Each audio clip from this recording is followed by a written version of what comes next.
everybody. Welcome, welcome, welcome. How's everybody doing? Welcome, oh. Now, welcome, oh. Acid hot. Acid hot. Eh? So, I'm going to start with the video right now. Please, as you come in, kindly like the live. Like the live. Subscribe if you have not yet subscribed. Share the video.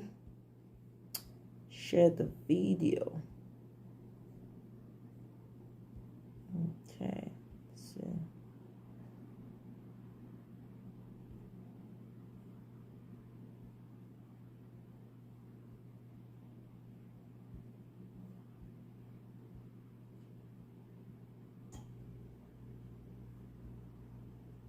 Christianity is facing an existential threat in Nigeria.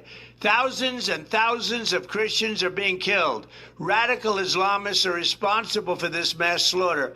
I am hereby making Nigeria a country of particular concern. That's a legal definition. When the Christians or any such group is slaughtered, like is happening in Nigeria, 3,100 versus 4,476 worldwide. What horrible numbers. Something has to be done. I am asking Congressman Riley Moore, together with Chairman Tom Cole and the House Appropriations Committee, to immediately look into this matter and to report back to me. And I mean, like, immediately. The United States cannot stand by while such atrocities are happening in Nigeria and numerous other countries. It's not only Nigeria, it's all over. We stand ready, willing, and able to save our great Christian population around the world. This is not going to happen. The killing of Christians is not going to happen. okay.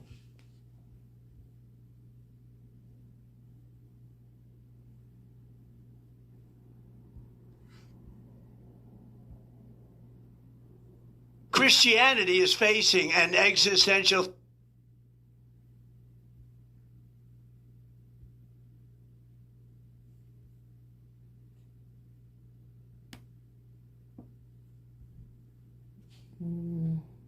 Let's see.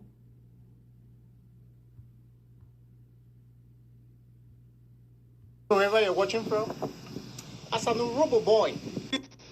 Greetings from wherever you're watching from. As an Urobo boy who was born in Nigeria, who obtained multiple degrees in Nigeria, ranging from law certifications to language and literature, then to a postgraduate in education, someone who has lived in Nigeria and has been through the rigors of that country, I believe I deserve to air my opinion with regards to what is going on in Nigeria at the moment, and also with regards to the help that the United States troops wants to give right now, which I work with. Now, I'm going to be very brief and quick, and I'm going to highlight in fives the disadvantages that Nigerians feel would come with foreign troops coming to help, and the advantages of Nigeria and Nigerians allowing the United States to come salvage the situation in Nigeria concerning terrorism at the moment. I highlighted some of them, so I'm going to quickly hit on them.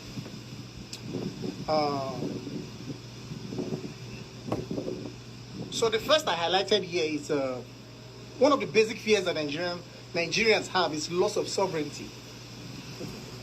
Nigerians are scared that if they allow foreign troops to come, they're going to lose their national control and the willpower to do things by themselves, because America will always intrude.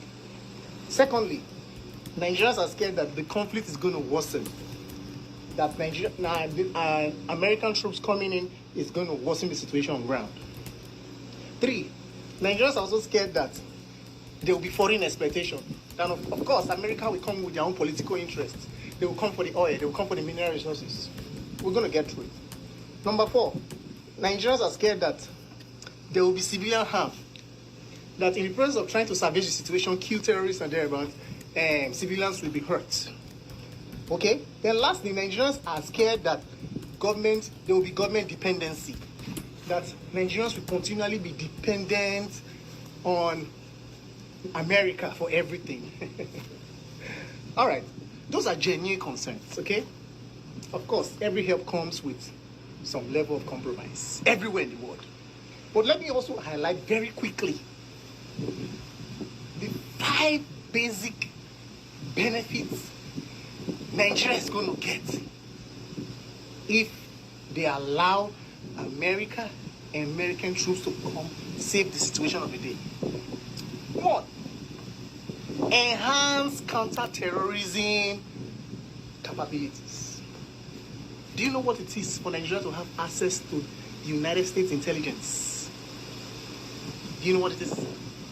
Do you know what it is for Nigeria to have large access to the United States intelligence training for their troops? Hell no, you don't have an idea. If you have an idea, you will let it happen.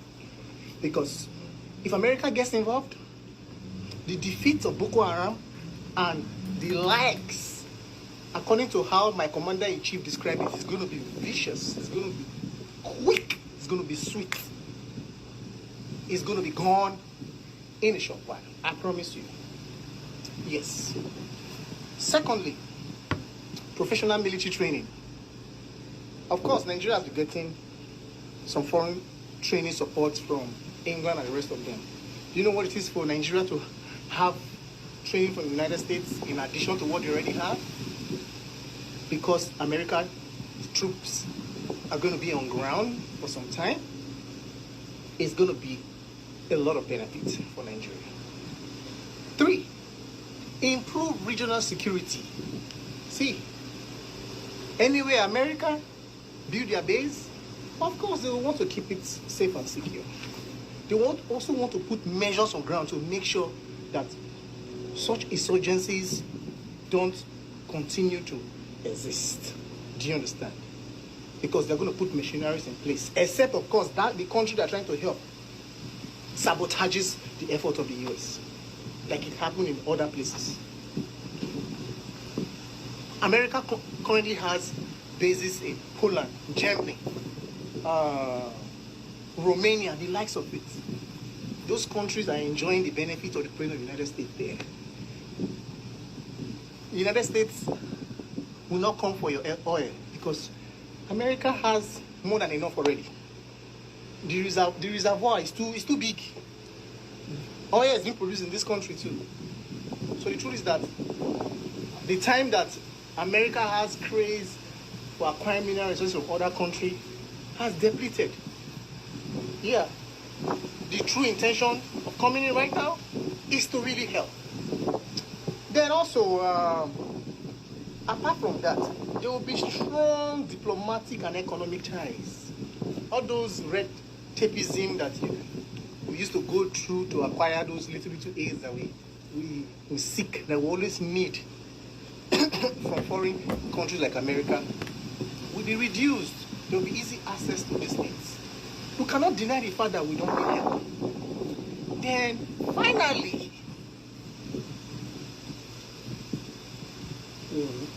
if you are a money lender who lends money to a particular individual all the time for a particular business, for example, and this same borrower keeps coming back to the money lender with the same issue that, oh, I need more money to solve the same situation.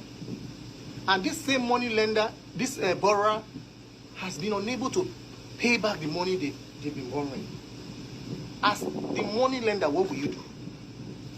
Will you not take a proactive step to want to go and double check what your money is being used for and why is this money being given to you not being used to achieve the purpose that you come to borrow the money for?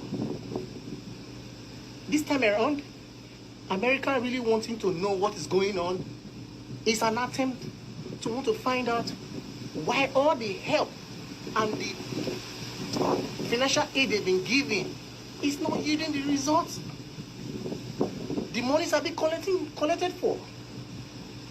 Is that a bad thing to do? From 2017 to 2025, America has given in financial aid and military equipment $10 billion to Nigeria to assist, to aid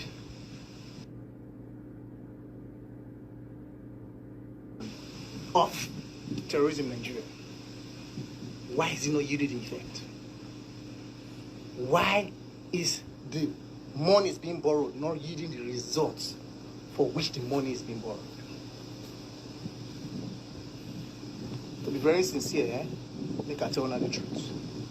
If Nigeria lost this opportunity where my beloved Commander-in-Chief, President Donald Trump, is offering us at this moment,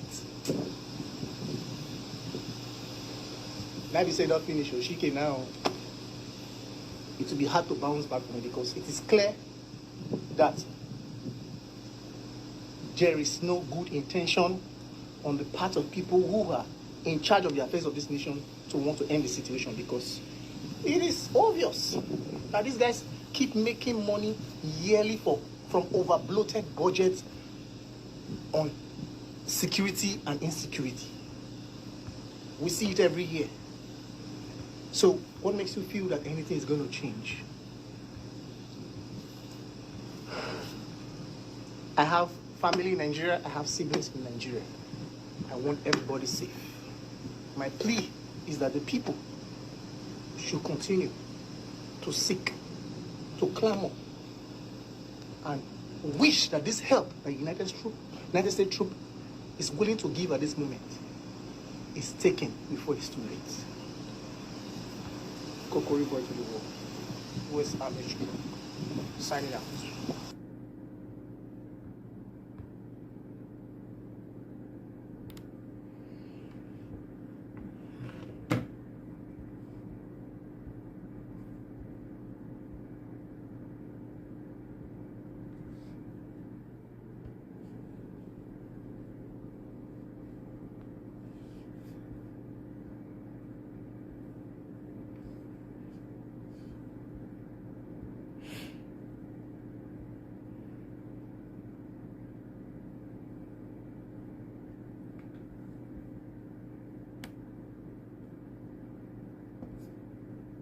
Order the army to dislodge these people in Benue and Plateau now. If it were France now that we are talking about, the following day we would have gone there.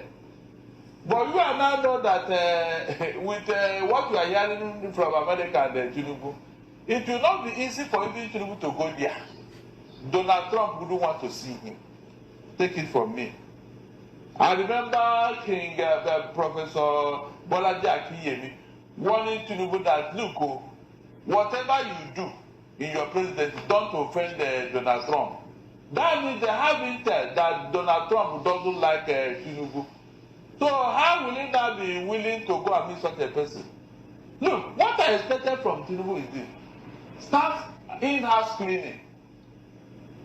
Moses, by now, I would have seen an order from Tinubu telling the chief of army staff, look, those people occupying Benue and Plateau villages, within 24 hours, dislodge them. Barrister, he did that already when he told them we don't need any excuse. We want you to make sure you work swiftly to end the issue of terrorism in Nigeria. He was not specific. He was not. I said, Benue and Plateau have become a metaphor for this insecurity.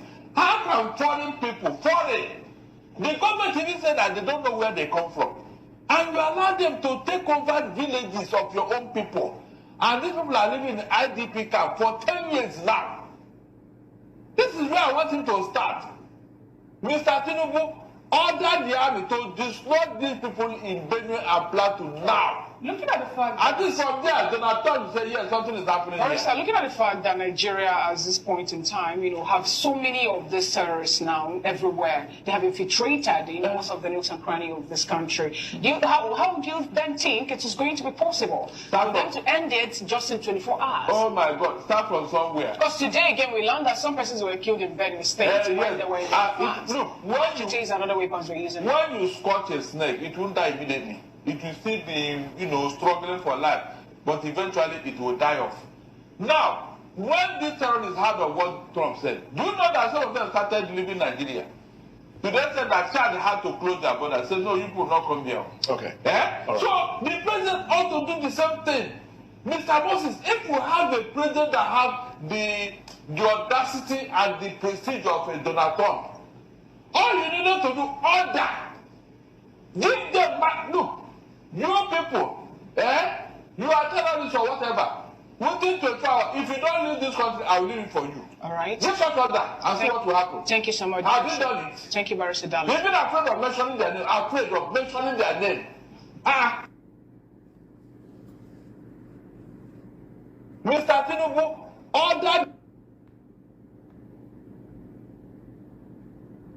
About this men of God thing, especially from PFN and CAN. Sometimes we don't really know whether many of these men, because now everybody goes say, I don't talk about men of God. If you talk about men of God, it's a sin. But if you want to look at it, you go notice say these men, they've just been silent. Why have these men not said? Nobody, no pastor, don't talk anything. But these are the same men of God that when this one preach another thing for this one church, this one will reply. When this one do this one, now the reason that nobody picking don't die now, nobody member don't they affected. This man of God has been crying, shouting, his voice don't leave north, go abroad. No man of God don't talk something. Now if I won't come outside now, I won't come talk, and I call any of your favorite pastor, some fanatics go come outside, say don't call my papa, don't do this one, that because it never happened to your mama or your papa. Let's assume say that your mother, nine them born or nine them buy from this bandit thing. I believe say you go forget anything we get to do with you being a member of so church. Because it is sad that no man of God, no one, no. When I mean no one, I never see anyone, don't talk. The one we want man is talk, don't they talk like who smoke. Because not anybody want tell me, myself I be man of God on my own. So you now wake up and say, don't talk about men of God, you don't know church where they operate. Listen to what this one talk. The point is, let's forget about genocide. Trump is selfish. Very well, sir. Trump is selfish. Very well, my lord. He wants Nigeria resources. Very well, sir. So, but he just wants to use genocide Yes, sir. as avenue Very well, sir. to take over Nigeria's government. Oh, yes. You go notice say this one that he go in the smoke. A man of God that will come to church and predict Liverpool Luton, and it's still fake prediction. Fake. If men of God will not come outside to speak, then there is an agenda behind this thing. No can just talk. These are Christians. PFN, CAN, Christian Association of Nigeria. The people when they find are Christian. Why are you guys not saying anything? What is really the problem? Mona, let us know.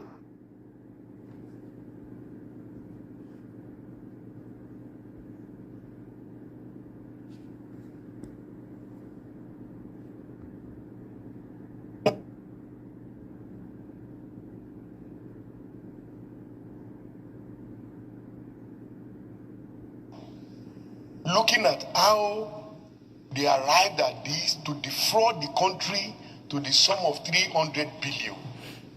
In terms of tracking and recovery, that is a different segment entirely. And that is why are we not go ahead and jump into conclusion on this report, because it's still interim in nature. So I will employ the committee to give us more information about this recommendation before we go ahead and agree to it. Because we need, he mentioned 300 billion. Where are we going to trace it from? Which companies that are involved? How did they come about this 300 billion?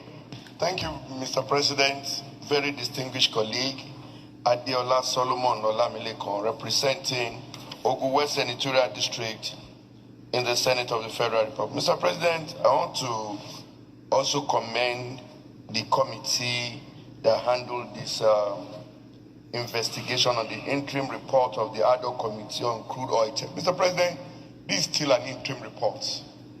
The final report is not here, but from the interim report, the ad hoc committee's recommendation on the fact that we should trace, track, and recover oil proceeds of stolen crude oil transaction. Mr. President, as forensic review by the consultant shows over 22 billion dollars, $81 billion, and $200 billion. Mr. President, this fund that is mentioned in this report, if you look at it, all put together, we are talking about $300 billion.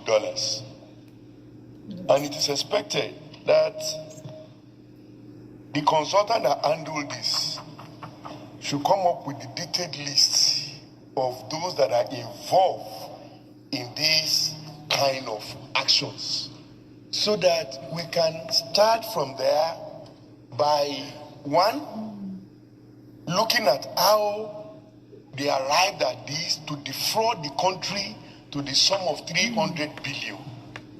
In terms of tracking.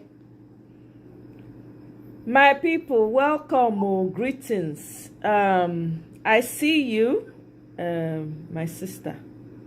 Good to see you. You're looking, your face shine, your face show, your shoe shine. How you did? Long time. Isn't that how they say it? Your face show, your shoe shine.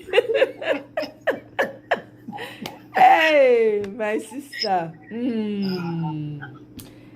This laugh is necessary. Odikwa, very, very necessary. Oh my God, it's been a roller coaster. How you day? How's it been? Well, I know you have a lot to say. There's been so much that has happened. That's why I decided, you know what, I'm going to just have a panel this evening.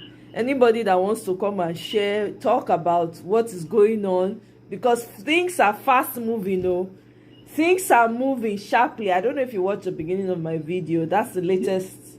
Did you watch the beginning of the video when I started? Okay, so let me bring you back again so that you guys can be aware, because this is very important for us to talk about. Things are moving and escalating really fast. Looking at how...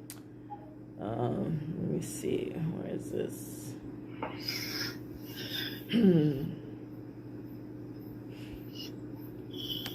So...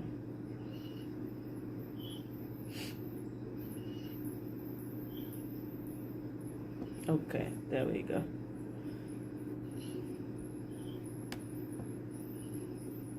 Christianity is facing an existential threat in Nigeria.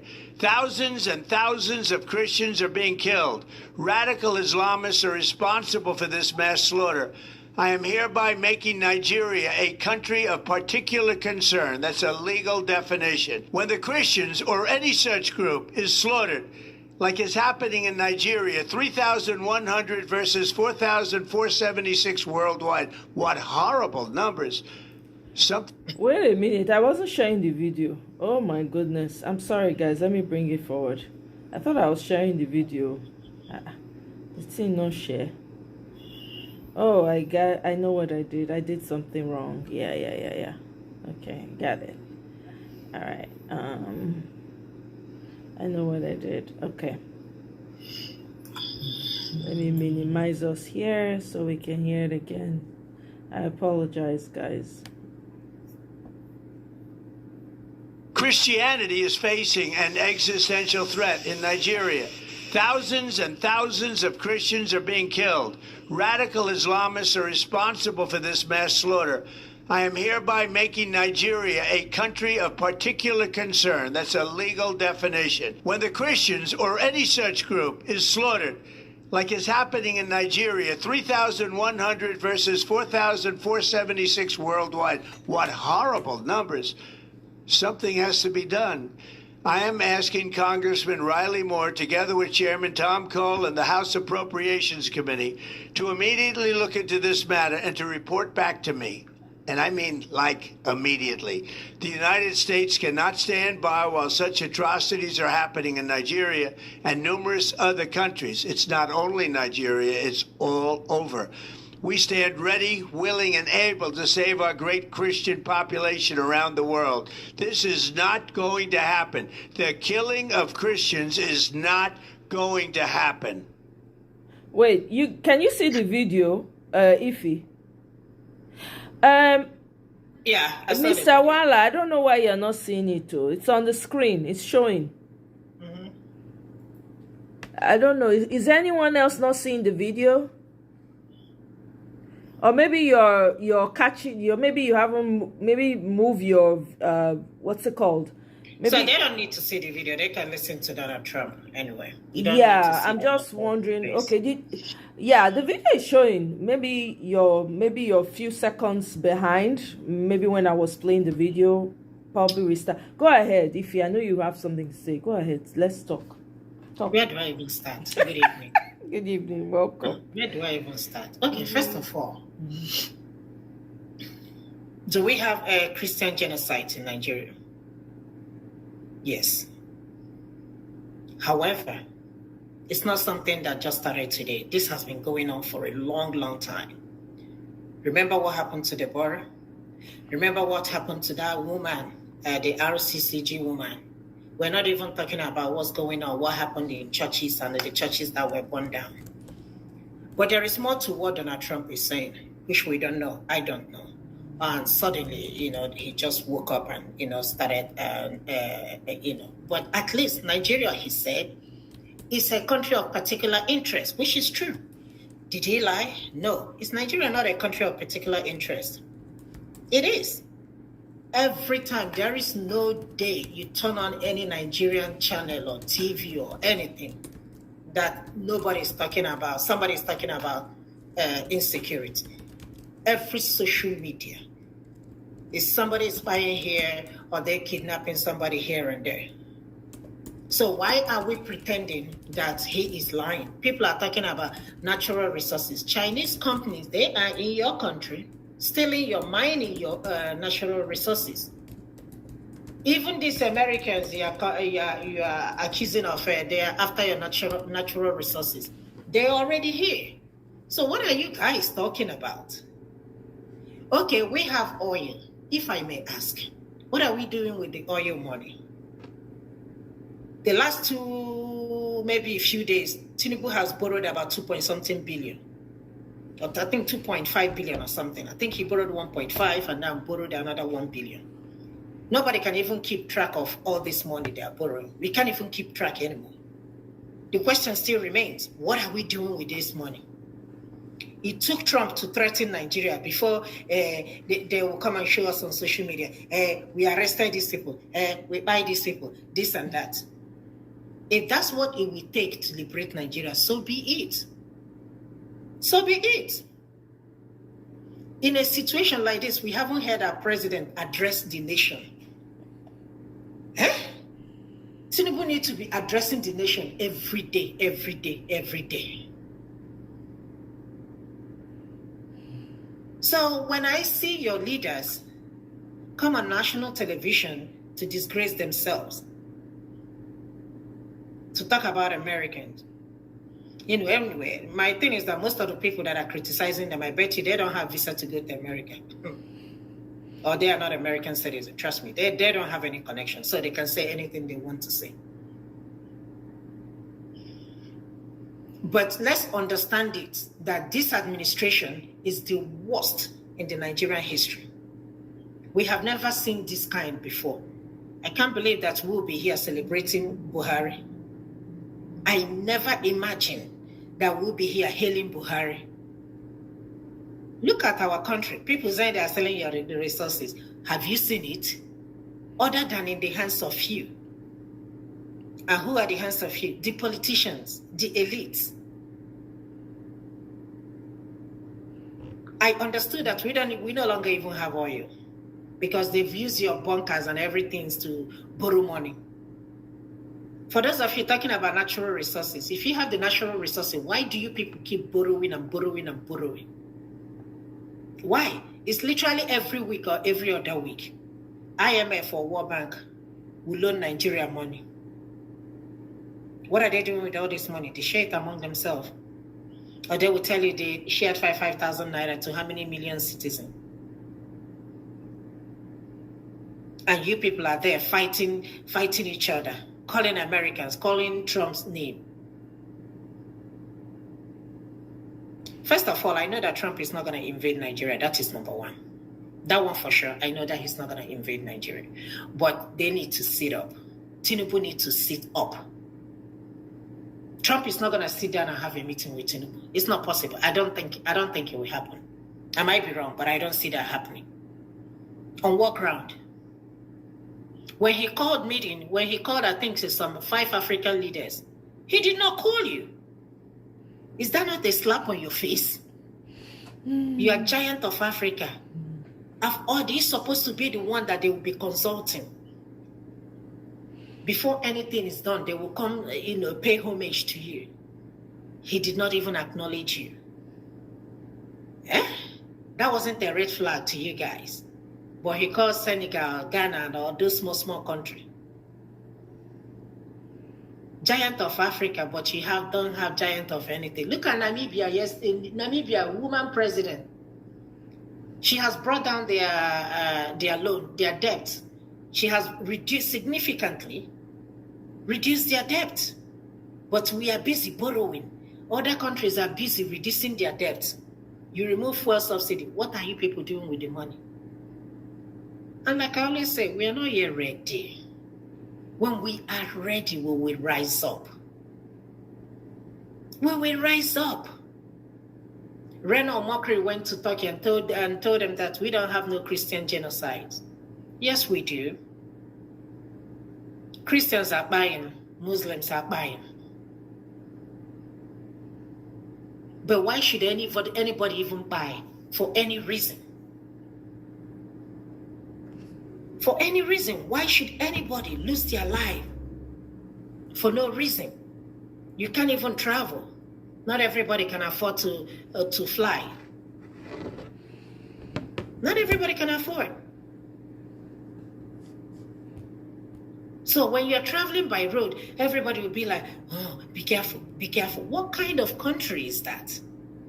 And nobody's saying anything. You people are busy online, hailing Ned Walker and talking about Regina Daniels. The same young girls that warned you people, that came to defend this government. Your country is burning down. You people are busy on social media talking about whose marriage is working and whose marriage is not working. Did you see how unserious you people are? We are very, very unserious in that country. That's why your politicians will never take you guys very serious.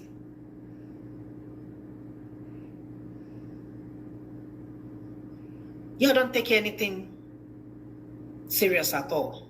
I can't think of anything. Give this 1 week, 2 weeks, it will die down.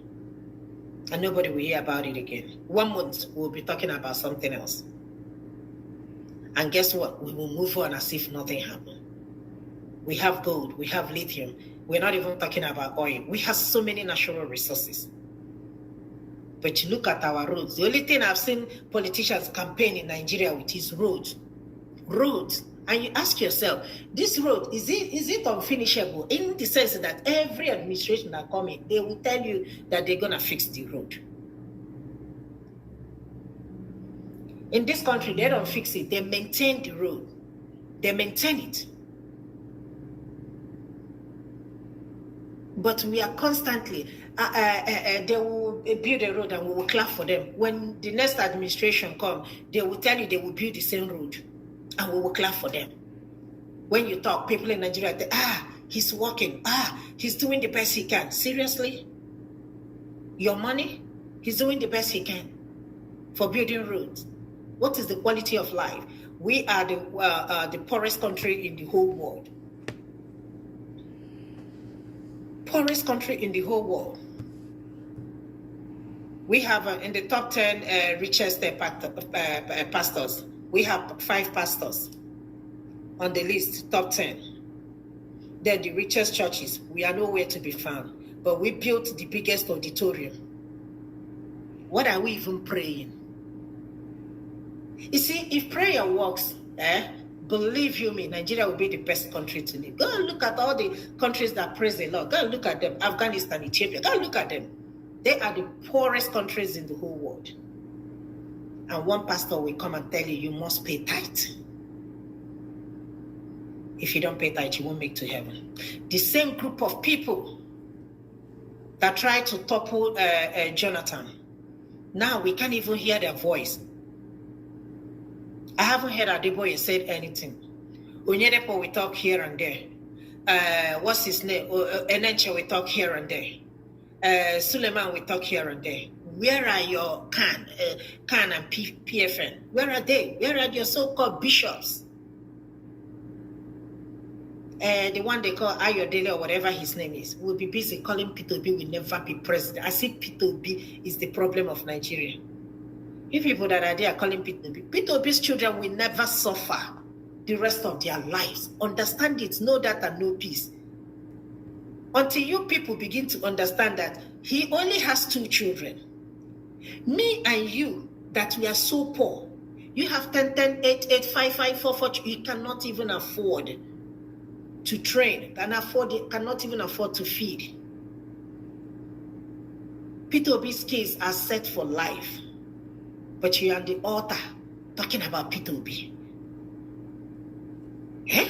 As if Peter Obi is the president. When you hear Peter Obi's name more than Tinubu's name, this person is dragging him here. This person is dragging him. Reno Mockery will be dragging. Everybody's dragging him.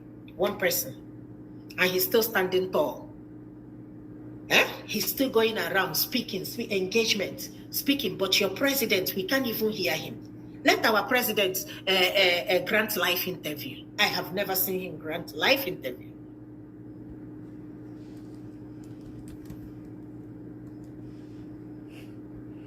Yeah. You are talking about natural resources. They have ulterior motive. They want, listen, America don't need your permission. If they want to invade Nigeria, they will invade it now, as I'm talking to you. They're even giving you people respect. Eh? Trump is even giving you people respect. If they want to invade Nigeria now, they will, and nothing will happen. Nothing will happen. Your politicians will collect their passports and their family and leave the country. So these people talking, it's a sovereign nation, is this and that. Excuse me, say that one more time. My prayer is that let you people not piss Trump, or please don't piss him off. Let us be managing him like this and be begging him.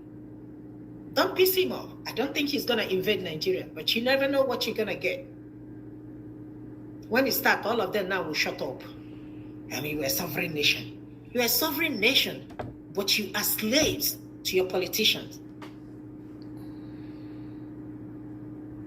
Look at what happened in Tanzania. Everybody wants to hold power. Hold power. Woman for that matter. Huh?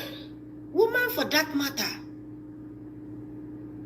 We are not yet serious, so when we are serious, we will know. We will not be on social media, I swear. Power is genderless. The fact that she's a woman, power is genderless. The fact that I'm just saying. The fact that she's a woman doesn't mean anything, because first and foremost, you don't even know how she got there. She got there because we don't know how she got here when the president died. Yeah, the president, and you don't know who was behind her getting there. Let's be. She's the vice president, according to their constitution. Yeah, she's a vice president, yes, but you know, when people are coming, especially in Africa, they always have people who sponsor them from here. Let's not act like we don't know these things. There are people who have interest. Not that we don't know. What I'm trying to say is that we need to take over our country. Yeah, so let's not genderize it. That's fine, but let's not genderize the I'm not saying it based on it's because she's a woman. No, you said a woman. You emphasize. You said a woman. A woman. Okay. Yeah, yes, I don't want us to do that. Woman, both women and men, all of them are the same. Exactly. Bad. Yeah. Go ahead. They are all the same. Let me just put it like that. The reason why I say women is because we are campaigning for women to be more in politics. Just like what is happening in Nigeria. So that's what I said. That's why I was saying that this woman, we don't know who was behind. It's just like, for instance, Nigeria, right? In the Senate, we're supposed to have 4 women. Out of the 4 women, who is doing the work? Only Natasha, right? Because her people support her. The remaining 3, do we know what they are up to? No. Some of those people are working, they have people who are behind them that are telling them what to do and what not to do. It's not everybody that's like that. It's only Natasha out of everybody in that Senate that is working. So it's the same thing. We don't know this woman that came in. We don't know who was backing her from behind. Yeah. Even let's say nobody's backing her. She's the president. It's just like Tinubu. Tinubu won the election when he wasn't president.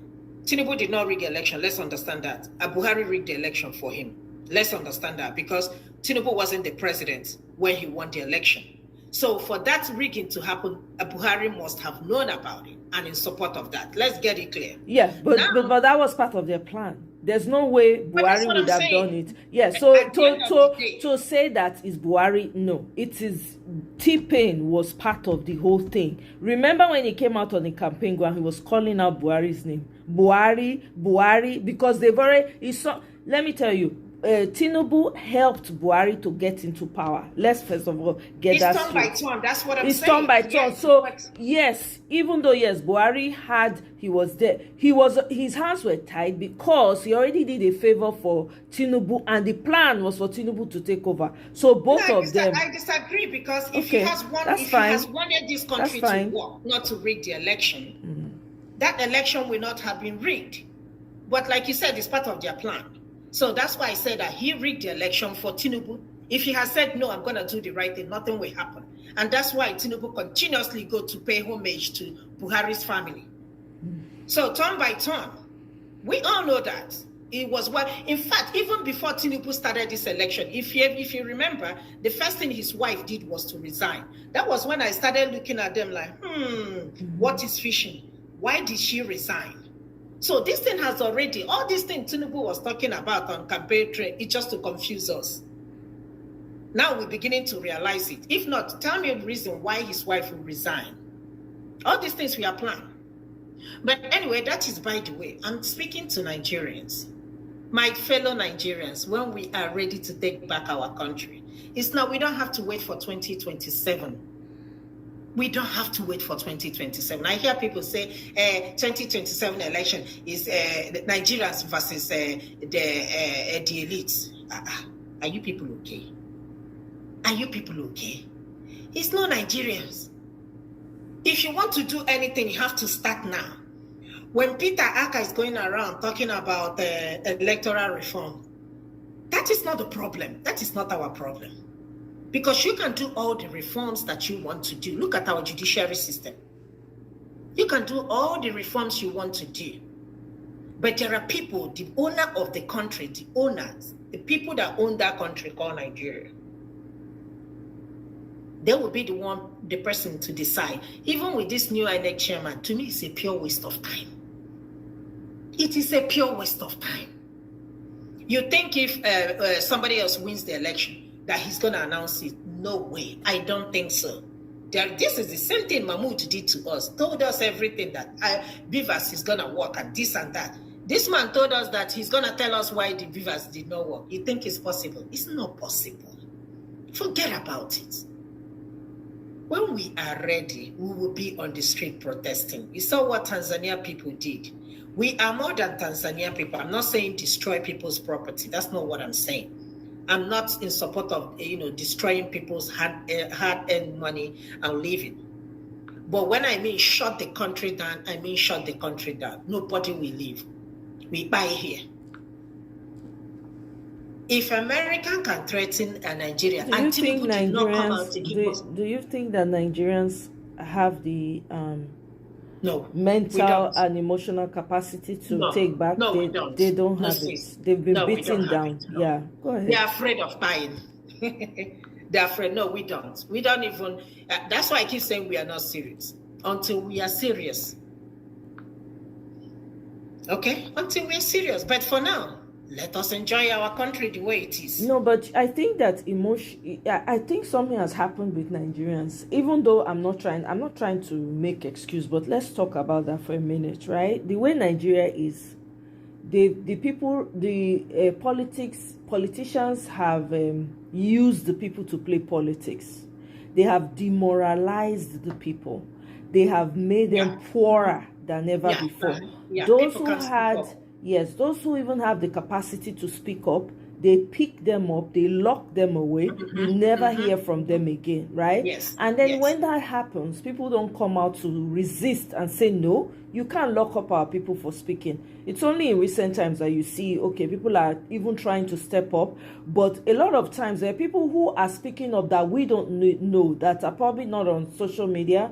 They lock them up and throw them in places like Kaduna, places in the north, so we don't hear about them. You understand what I'm saying?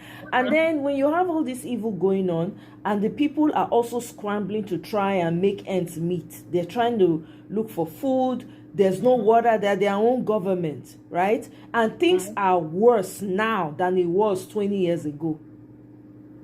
It is debilitating for any human being, because everybody now is thinking of how to eat. The only people that are even eating are maybe the people that do party every time in Lagos, that have people that will go and just eat. Do you understand? So, but in majority of the places in Nigeria, poverty has eroded everywhere, including Lagos. For instance, it's not a lot of places or more. It's everywhere. It's everywhere. It's not a lot of places. Shoki, most recently, where they were throwing out people's properties, after forcing them to vote for APC and all of you demoralize them, you make them homeless. Please, how do you now mobilize yourselves and say, you know what, today we are going to fight? It's going to take a lot, and so that's the empathy part for me when I look at the Nigerian people and why they are not speaking. Different. Okay, like in Lagos, you see people come out to defend these people. And these are the poorest citizens. The poor people are defending the rich. Poor people are defending the rich. Some, you see what? Not some poor people. Well, not all of them. Yeah, of course, not all of them. Yeah. Not all of them. Yeah. And these people, we don't have enough military, this thing in our country. But one person will carry 15 or 20 mopo. They go. Sheyi Tinubu will be, when he's coming to Lagos, it's like a convoy. MC Omuole, whatever his name, convoy. Oluomo. If you have money, just get your own convoy. You are good to go. Me and you know that the only convoy we see here is 911 police station, police or fire service. Yeah. These two, ambulance and the police. That's the only this thing that we see. Even when the president I've never heard that the governor is coming. We don't hear that such thing. Even your governor, who is very outspoken and all that stuff. Which governor is outspoken? Which one? Your California governor. Oh, okay. Yeah. I'm sure he doesn't walk around with convoy of 200 people, going to work and coming to work. But this is what you continue. Is going to work. Everybody in the Senate has their own convoy. My people. Yeah. When are we gonna rise up? That rising up, I don't know. If it happens, I'll be shocked, because even with there's too much in the way of Nigerians. There's just too much. There's the pylon is too much. The pylon is too much. Do you know how many times they've tried to rise? I'm not even counting NSAS. Forget NSAS. Do you know how many times they have tried to rise on their own to try and push for change? They keep silencing them. Even in most recent times, when they did this protest for Nnamdi Kanu, right? Guess what? They dispersed them with tear gas. They were even using live rounds. Do you understand? There's no country. Okay, we're talking about Tanzania. When the Tanzanian people came out and started protesting, the military joined them at some point. Their police officers joined them at some point. Do you see that happening in Nigeria? No, you don't. Because what happens is they sensitize and they force, I don't know what it is. It's a mind, they've messed up the mind of Nigerians that they cannot come out and fight. Because in a normal country, when citizens file out like that and start to protest the state of affairs, everybody sees what's going on. Nobody's eyes are closed. The military people, the police are supposed to join and say, no, we're not going to shoot our people. I'm telling you. But what do you see time and time again? You see those people joining with the powers to suppress the people even further. Even when the retired policemen came out to protest that they have not been paid, what happened? They used the same officers, right, to dispel them, tear gas and the rest of it. One of their officers, a military man or police officer, went and get a house for Abuja. They went and demolished his house. The people that they sent, they cannot say, no, we can't do this to this officer that has served the nation or whatever. They didn't do that. So there's a lot going on with Nigerians. Even though, yes, I do agree that Nigerians ought to stand up, what tools are they going to use? You forget that the people, for instance, now this whole terrorism that is going on, it's not a surprise to anyone now that your government was trying to pet that lion until the day of election so that they can mobilize against the people. That's what they were going to use to dispel some of the voters. That's why they didn't want to do anything about terrorism. So if the people want to come out, they want to fight. You want them to face people with rocket launchers and face them with more manner of shakabula? Where they want to take Siam? When each time they try to rise, even in the as much as the middle belt, each time they've tried to push back and fight back, there's a man, Sunday Jackson, that is he's waiting to be unalived because they've sentenced him to unalive. What did he do? Self-defense. Because he lived, because he chose that, okay, I'm not going to allow myself to buy, so I'm going to defend my life, right? Is that not why they have now sentenced him to unalive? Who is doing anything about that? This is my point. So in as much as, yes, we say, oh, Nigerians come out, what if they want to come out? They get the tools. What we're asking for from Nigerians as a whole, they don't have what it takes to come out. Even if they come out, that means in a mass unaliving, then they go do. Are we ready for that? That level of casualty? I cannot. Yes, I have said it here before. I've said it so many times, like, Nigerians should come out, Nigerians should come out, Nigerians should come out. Knowing a lot of what I know now, understanding the landscape and knowing the evil intent of this government, I not go blame any Nigerian if the Nigerian decide say no come out. All the ones when they don't come out, some of them not go back alive. Nothing happened. Nothing happened. So Nigerians have been beaten down. Unfortunately, it's a shame because, the grandfathers that laid the foundation, they failed. They failed the future of the children. They failed. I'm glad that Obasanjo is alive to witness the failure. All of them that had a hand in this, they are all witnessing the failure. It is taking someone from outside to come and lay threat, to come and protect your citizens. Is that not a shame in and of itself? That's a shame. That's a failed country. So let's call it what it is. So I'm hesitant. I cannot call in good conscience, knowing what is against Nigerians, to come out. If to say they even allow them to own tools. If they allow Nigerians to own tools, I go say, okay, you are not allowing them. Every time they will go and sack villages and take. Do you know that Uromi 16 that happened? Till today, we don't know what they did with the people that they picked up. There were people among those people they picked up that didn't do anything. Till today, we don't know.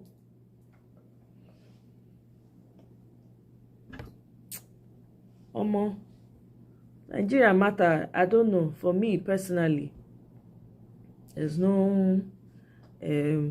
Olamide, I beg, why are you spamming my comment section now? I'm sorry that you're experiencing that. I don't know why you're spamming. There's nothing, sorry. I hope you find help. I really do, but please don't spam my comment section now, please. What was it? Let me play this video for you guys.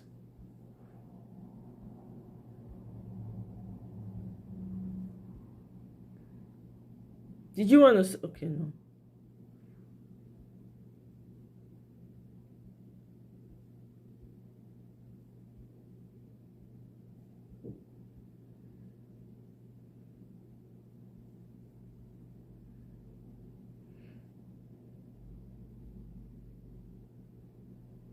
Listen, if you've been in a car accident...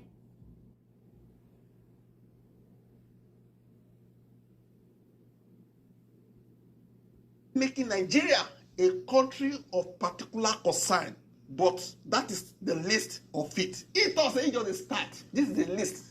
I have many things on the table. But why Mr. President talk am during the time of Goodluck Jonathan? Not to say now, go to his page, you go see him there. His page, that is his Twitter handle. Look at what he said. The slaughtering of Christians worshippers is strongly condemnable. See the name. It calls to question the competence of Jonathan to protect Nigerians. Remember, Christian worshippers. Which date?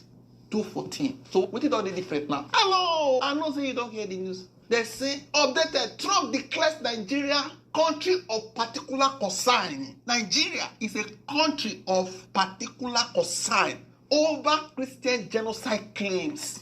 U.S. Senator hates Trump for designating Nigeria country of particular concern. For this class, we go look at everything. The meaning of this. Wetin carry us reach here. How the matter don be. We go look at small history. We go look at instances of the killings. Wetin dey cause am. We go come look at Sudan. Wetin dey go on for Sudan now. How it resemble wetin dey go on for Nigeria. At the end of the day, you make up your mind, okay? Please drop your comment constructively. No tell me say there is no genocide against the Christians in Nigeria. If you are coming here to bring that sentiment, make you back them up with proofs. Don't say, get out from there. I thought you are intelligent. Why are you saying this? Bring out facts for this class. Now, so I want to do them. No use glass blows. No. Concentrate on data. Okay? Now, yesterday, now everybody just there on their own. Everywhere they silent. Before you know it, Punch, this day, Vanguard, all of them, call the report say, they don't put Nigeria, country of particular concern. I will not say for some time now, when they discuss this matter, they say, Senator Ted Cruz, the ginger say, make Trump designate Nigeria as a country of particular concern. But how they tell you? What did this still mean? What could say? As you can see, Trump dropped this on his social media. What did he write? I'm not saying they're tiny. So I don't copy and expand them so that me and you going to read that together, okay? Look at it. He said Christianity is facing an essential threat. That means they want to wipe it out in Nigeria. Sorry, this is not what I wanted to show you guys. Nigeria, okay? Sorry about that. This is not the video I'm looking for.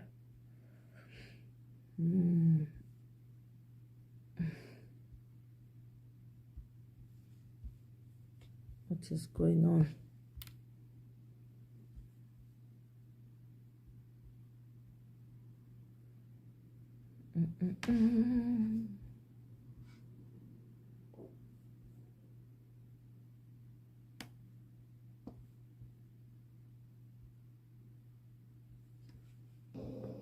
One of the things that we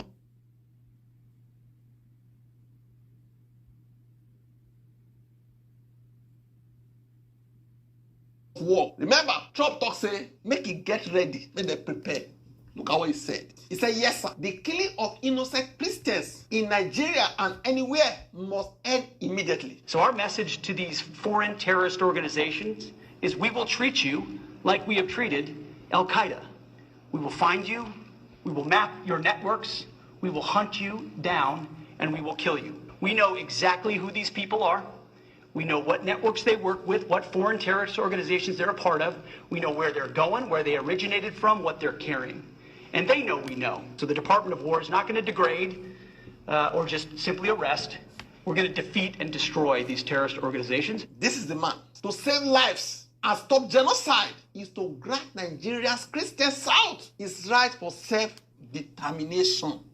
Meaning he's proposing separation. See? Hello, you are welcome to this class. Mama, Papa, where in the village? We're gonna come gather. China don't react. EU don't react. Different people don't react. Some people, international voices, even they propose the division of Nigeria. Because they see different opinions. So for this class, we'll look at some of them. Okay? Now, before we even start, I want to drop this. According to USA, they thought say terrorists are white Christians in Nigeria. Say they want to come and eliminate them if the Nigerian government no eliminate them on time. Some people come to say, no be only Christians. These people, they attack, they attack both Christians and Muslims. say now Muslims even be the highest victim. My question now be say, assume US, they are missing it. Say, what buy these people because they are buying this? You say no, they are also buying this. If US decide to eliminate this terrorists, at the end of the day, it means that there will not be these people. Assume if they can kill them, assume 100%, 100%, which is not possible. Assume. It means this group will not be available to buy this and this. I mean, if they buy this, you thought say they also they buy this abi, which is true. So, what is the issue? If they buy this terrorist, it means these terrorists that is giving you consign that they are also buying Muslim, giving other people consign, they are buying Christians, will not be available to buy Christians and Muslims. Abi? So what is the issue? There's an armed robber that is stealing Mr. Adamu's food. This same armed robber, they steal Peter's food. So somebody say, you need to clear the armed robber stealing Peter's food. You say, no. It don't be only Peter. It also they steal from Adamu. Now, if this is removed, it means it will not be available to steal from this and this.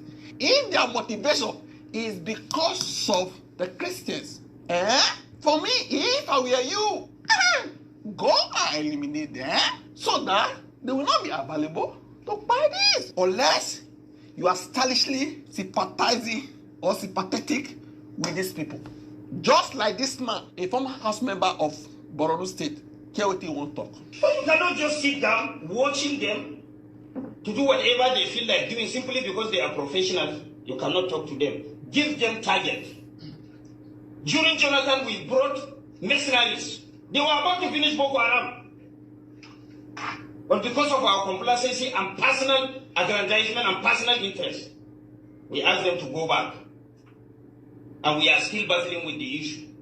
I was in Borno State as a member of a state house of assembly when the mercenaries were in Borno.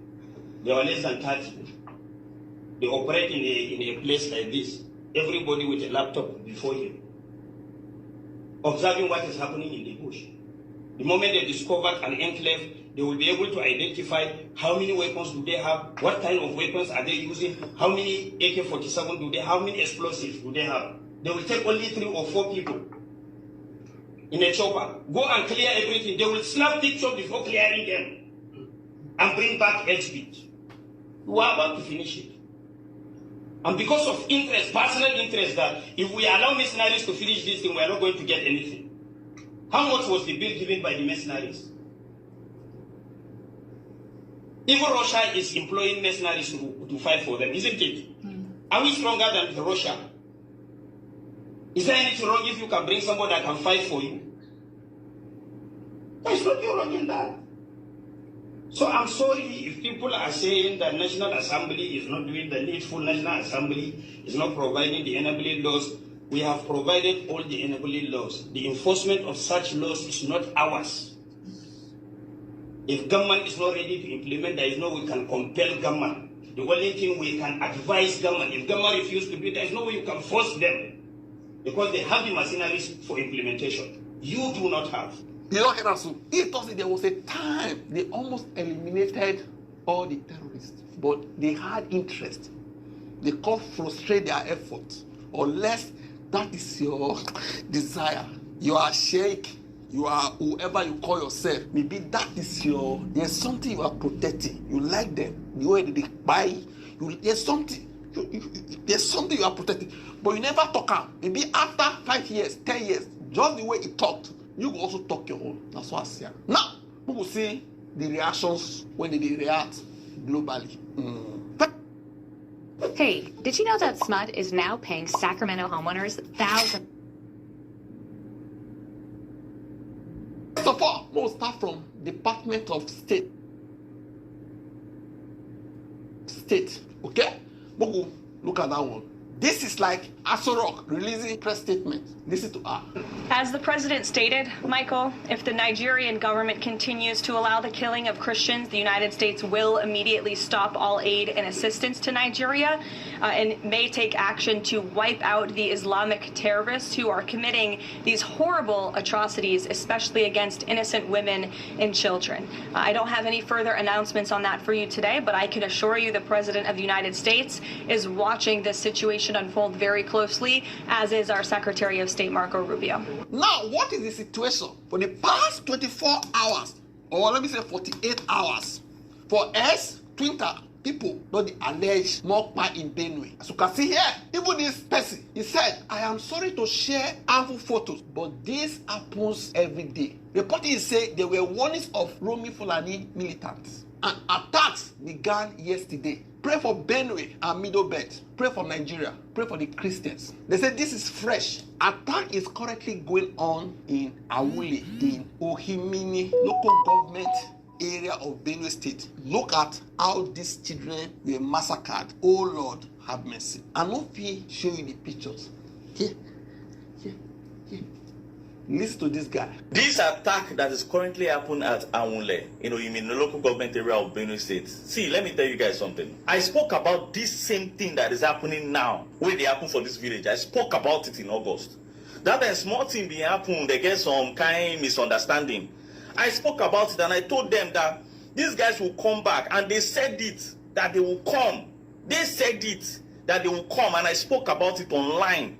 I saw some comments online that time. Some persons were saying that I should not worry, that they are ready, that they are gallants, that they are ready. Now, these guys strike yesterday for the first time after that August time. When they were coming through the bush path, they saw one woman.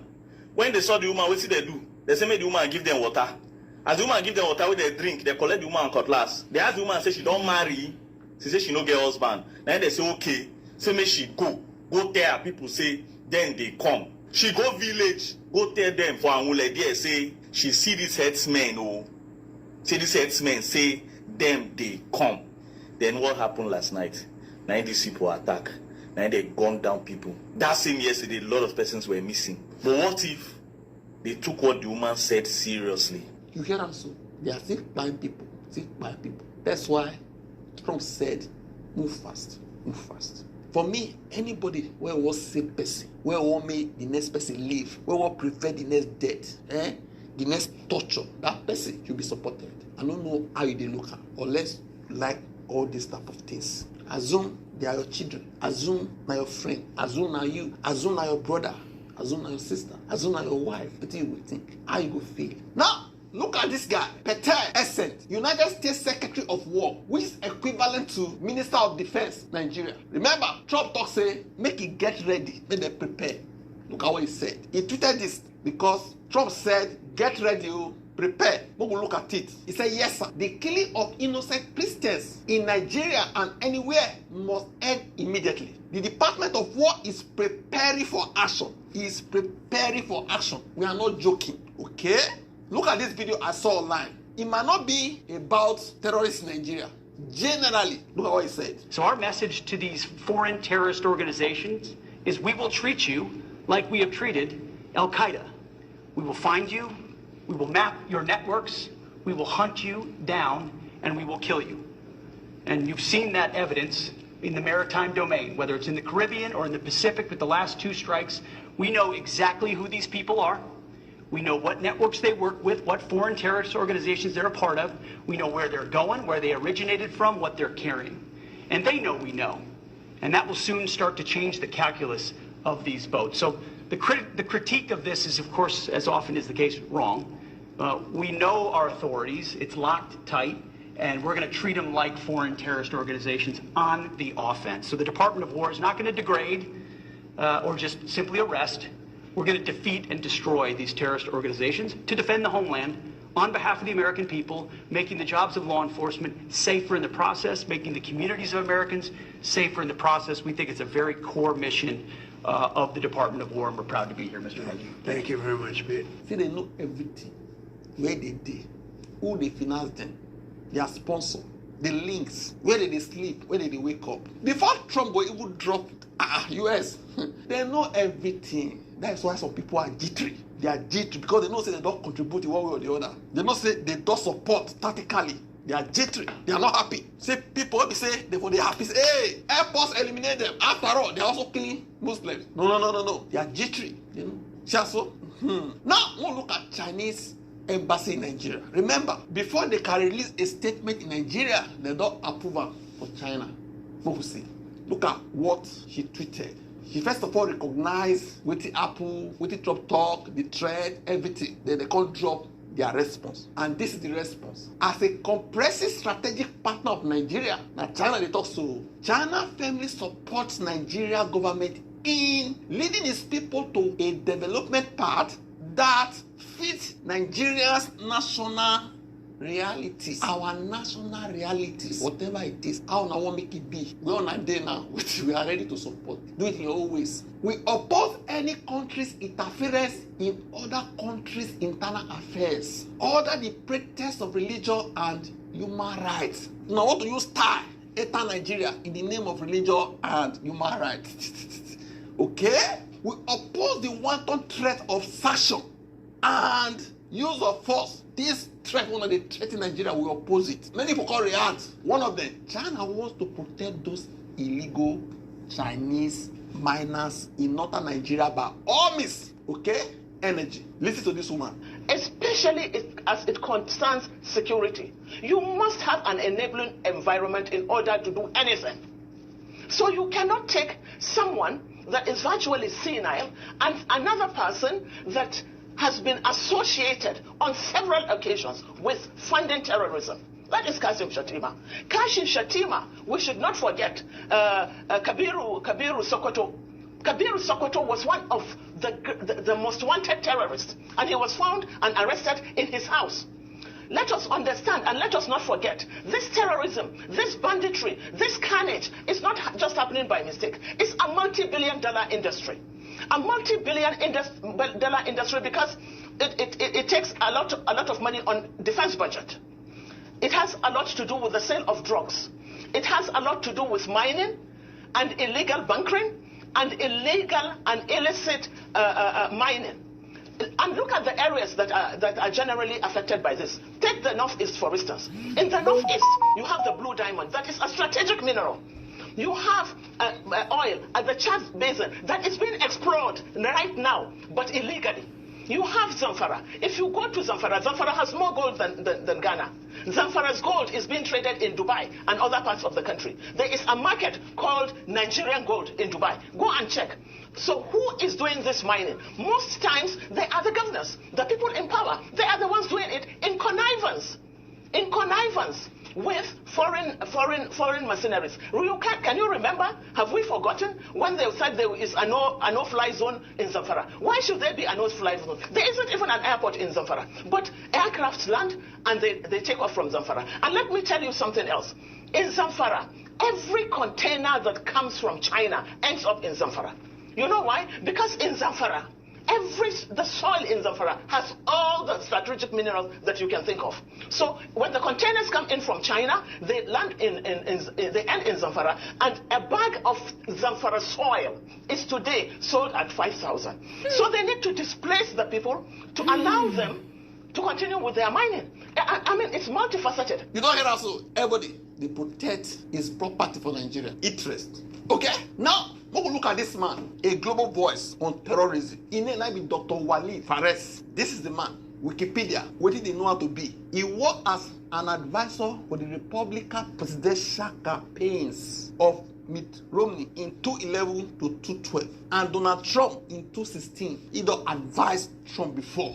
Okay, Mr. Walid. He tweeted this. We will see what he tweeted. He said, if the federal government of Nigeria is unable to fight and defeat armed and genocidal jihadists to protect the Christian people of Nigeria as it failed to protect the Muslim communities in the north, the only remaining option to save lives and stop genocide is to grant Nigeria's Christian south its right for self-determination.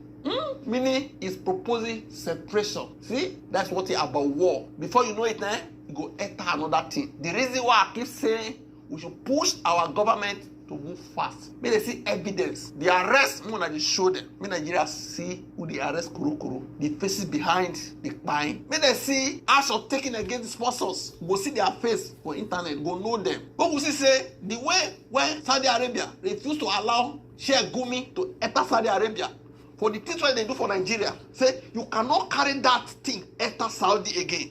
You can't enter. They arrested him before 2010. When they arrest that guy who was buckling for air, they see the email exchange between them.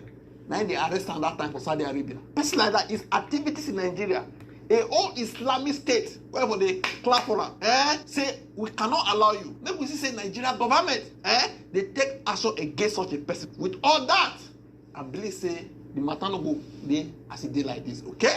And I see the Muslim North in defeating Boko Haram. He say Christian South self-determination for North, they go assist them to defeat Boko Haram and the other jihadists, one or the other. But leaving millions of people without protection is not an option. Now don't say so. One or the other. But leaving millions of people without protection is not an option. Okay? Both Christians and Muslims. Look at this man, Gunther Feligajan, Chairman Australia Committee for NATO Enlargement for Australia, Ukraine, Kosovo, Bosnia, EU, and others. Okay? This is his Twitter handle. Now he tweet this concerning Nigeria. Since Nigeria president is fighting for his Nigeria. He's fighting for his Nigeria. But it was never a working state for all Nigerians. Okay? So, as Nigeria, it will be as Nigeria.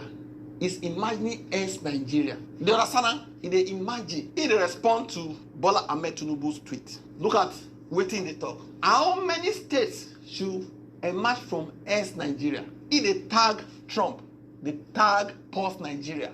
He can put here Hausa, Fulani, Kanuri, Kasi, different languages. If they ask people, he don't talk many things. I know people put them for here. Tactically, they support some groups inside Nigeria. I know people put them for this class. If you go check out by yourself. Different people get different interests. We must move fast. That's my point. Move fast. We have the capacity. We need to have the willpower. Look at what this man said, man. Give them target. During Jonathan, we brought mercenaries. They were about to finish Boko Haram. We can't pay mercenaries.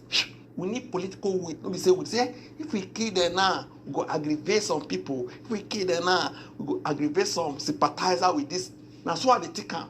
We feel do it, but we know what offend some people, like Gumi and others. We know what offend them. As we continue to protect the feelings of some people, the thing can never be solved. Because there are some places where this type of thing go happen within 48 hours. They will not clear them. Where's ESN? 2.4 million views.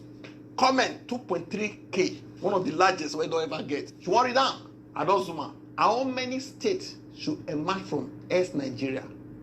It tag Trump. Tag post Nigeria. Now we look at EU. EU ambassador to Nigeria and ECOWAS, Gantia Mignot. He said Nigeria's sovereignty must be respected. According to him, our position is one of solidarity with Nigeria.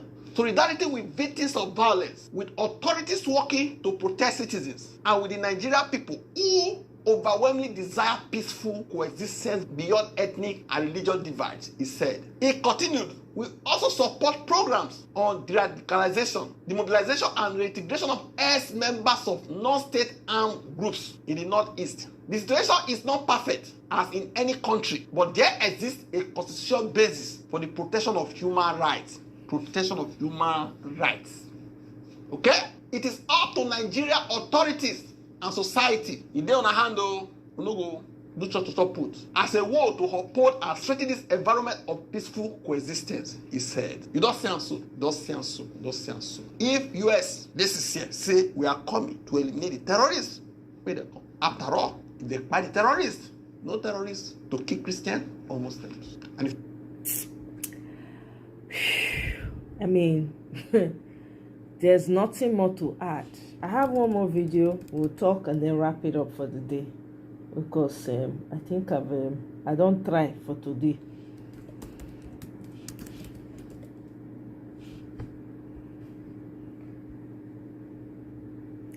I don't try.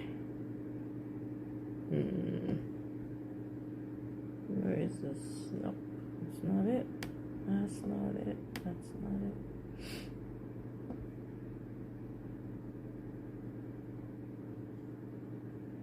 Oh, you know what? I could have gone here. There we go.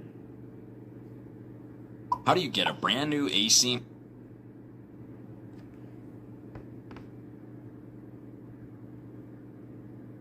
I have noticed the hypocrisy and the lack of rationalization that has greeted the announcement of the United States government to intervene in our terrorism crisis.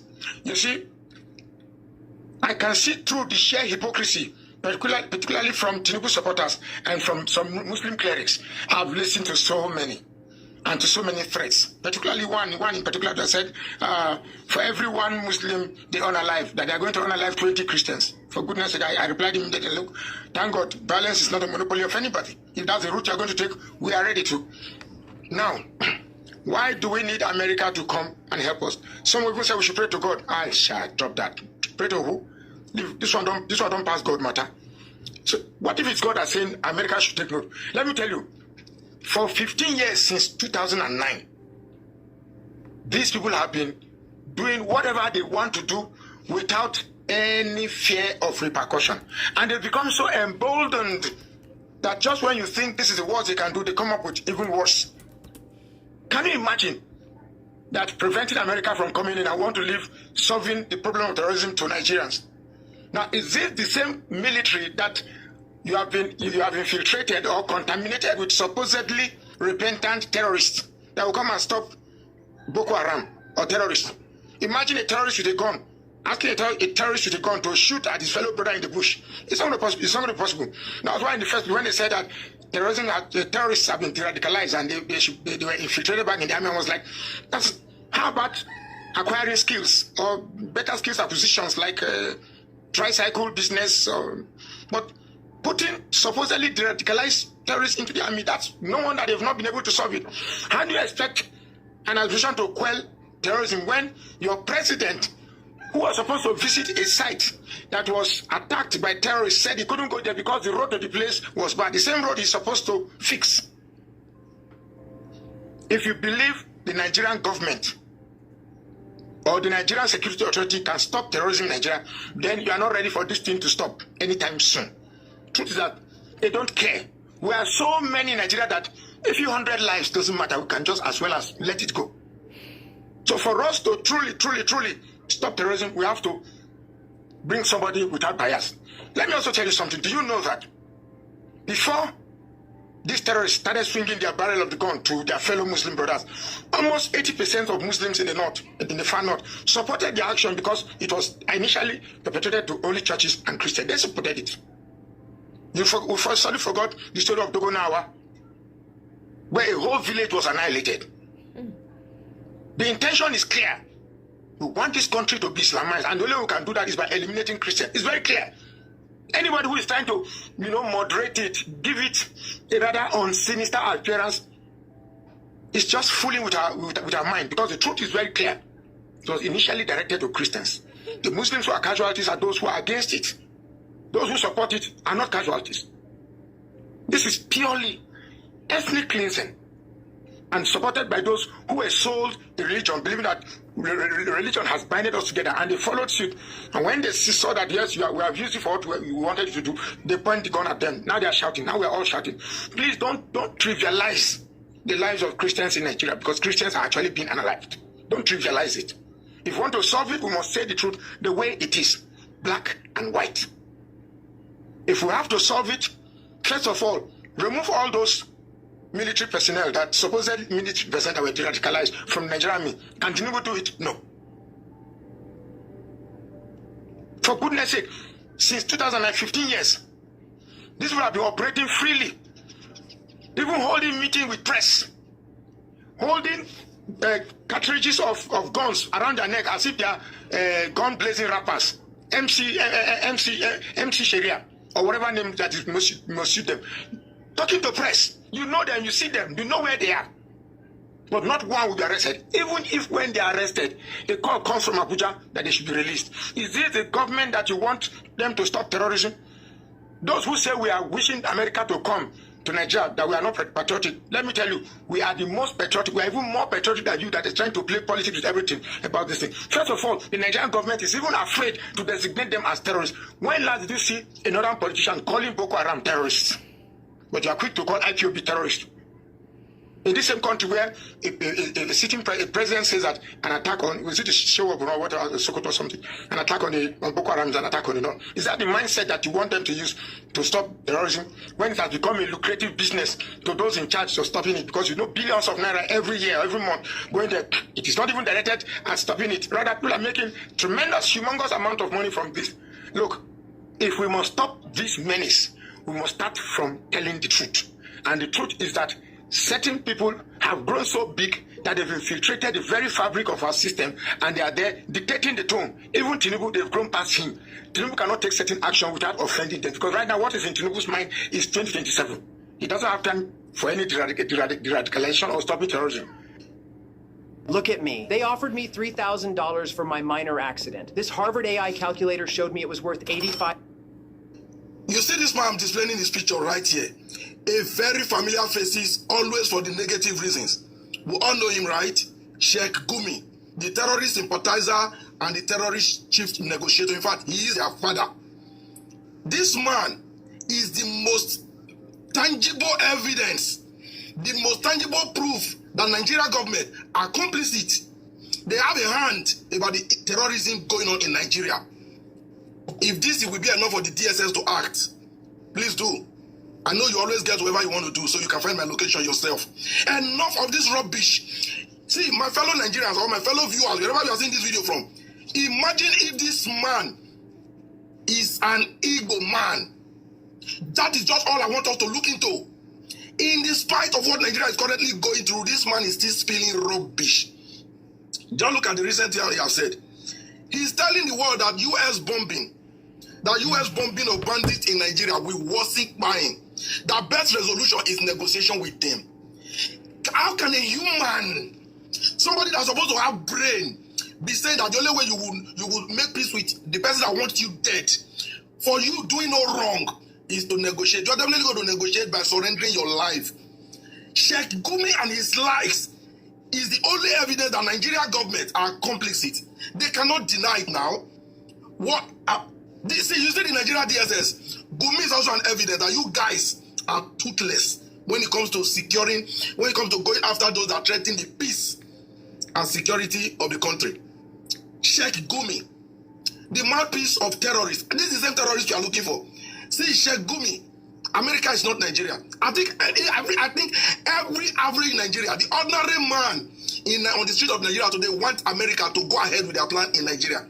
Because I think I spoke to one or two persons on the street, even more. Some persons on the street, as I try to know what they think about America intervention in Nigeria. And I was telling them what the consequences is most likely to be like. And they tell me to not be different from what they've been passing through. Which is a fact. If America is coming to kill all Nigerians, that's the same thing bandits have been doing to us. They've just been gradual on it. If they're coming to steal our resources, the bandit and the bandit in the forest and the bandit in government have always been stealing our resources. So America will not be coming to do anything new. So let them come. Those that are scared should tell the world what they are scared of. People are, I know now, Sheikh Gumi is an evidence that Nigerian government, the ruling class, the Nigerian security agency, the law enforcement agency are all complicit in the insecurity in Nigeria. It is that simple. Because if not madness, how can a man continuously speak in the defense of the enemy of the states? Terrorists should be classified as enemies. So if they are not, then what are we talking about? So I laugh at those people telling the United States of America. I watch here some weekend on channels, on channels, speaking like, see, I don't just know how to call that man. You want America to come and support Nigeria. In what sense? Do Nigeria need America to cut Gumi to size? Nigeria government don't need support. They need to be taught. In fact, the job needs to be taken from them because they are incompetent. Please, Donald Trump, don't waste too much time, please. So that you will still meet some of us that are Nigerians alive. You got the point now. Hello, Nigerians. I want us to have a conversation. Let's check ourselves and tell ourselves the truth. I see President Trump called us a disgraced country. And many people are feeling offended. So I ask, why? Why? How wrong is he to aptly describe us? One of the problems we have as a country is our ability to deny the truth. And you see, the truth is the foundation of patriotism. Just like the scripture will say, when you know the truth, it shall set you free. So we keep denying the obvious fact. Unnecessarily. So unnecessarily, we just want to delude ourselves. What is disgrace? Disgrace is simply the loss of respect and reputation as a result of a dishonorable action. That is disrespect. That is disgrace. Disgrace is when you lost your respect, when you lost your reputation as a result of a very dishonorable action. Look at Nigeria's independence. Just watch the picture of Prime Minister Abubakar Tafawa Balewa's visit to the United States after independence in the 60s. Look at the kind of honor, the kind of respect accorded Nigeria's leader that period. He was received by President Kennedy, the 35th President of the United States. Americans lined up the street right from the airport to the White House to receive Sir Abubakar Tafawa Balewa. He was given honorary citizenship of 3 cities in the United States: New York, Washington, Chicago. He even had the rare opportunity of addressing the American Congress. Which modern Nigerian leader has ever been accorded that respect? So did we not lose our respect? Countries that started with us, like Malaysia, have gone very far, like Thailand, like South Korea. We want to deny the fact that we're not a disgraced nation. And let me tell you why we're a disgraced nation. Let me tell you, a very disgraced country in the language of Trump. Just yesterday, Chad, in the northeast border of Nigeria, Chad blocked her borders with Nigeria because terrorists are fleeing Nigeria into Chad because of President Trump's threat. Can you imagine? Chad that should be looking up to us like a big brother is covering its borders, blocking its borders from fleeing terrorists because terrorists are meant to stay in Nigeria, not their country. Is that not disgraceful enough? It's just like your neighbor having a kid who is used to stealing, and when you see him going around close to your house, you begin to lock your door. That is a disgrace to the father of that boy. That is what is happening right now. If we are not a disgraced country like Trump said, why should Nigeria be having her citizens in Cameroon as refugees, in Chad as refugees? Why should we in our own land be refugees? My people in Yerota in the IDP camp in Makodi. My people from Udi, from Yerota, from many of the local governments in Benue, many of the local governments in Plateau are in the IDP camp in their own country. Is that not a disgraced country? If we are not a disgraced country,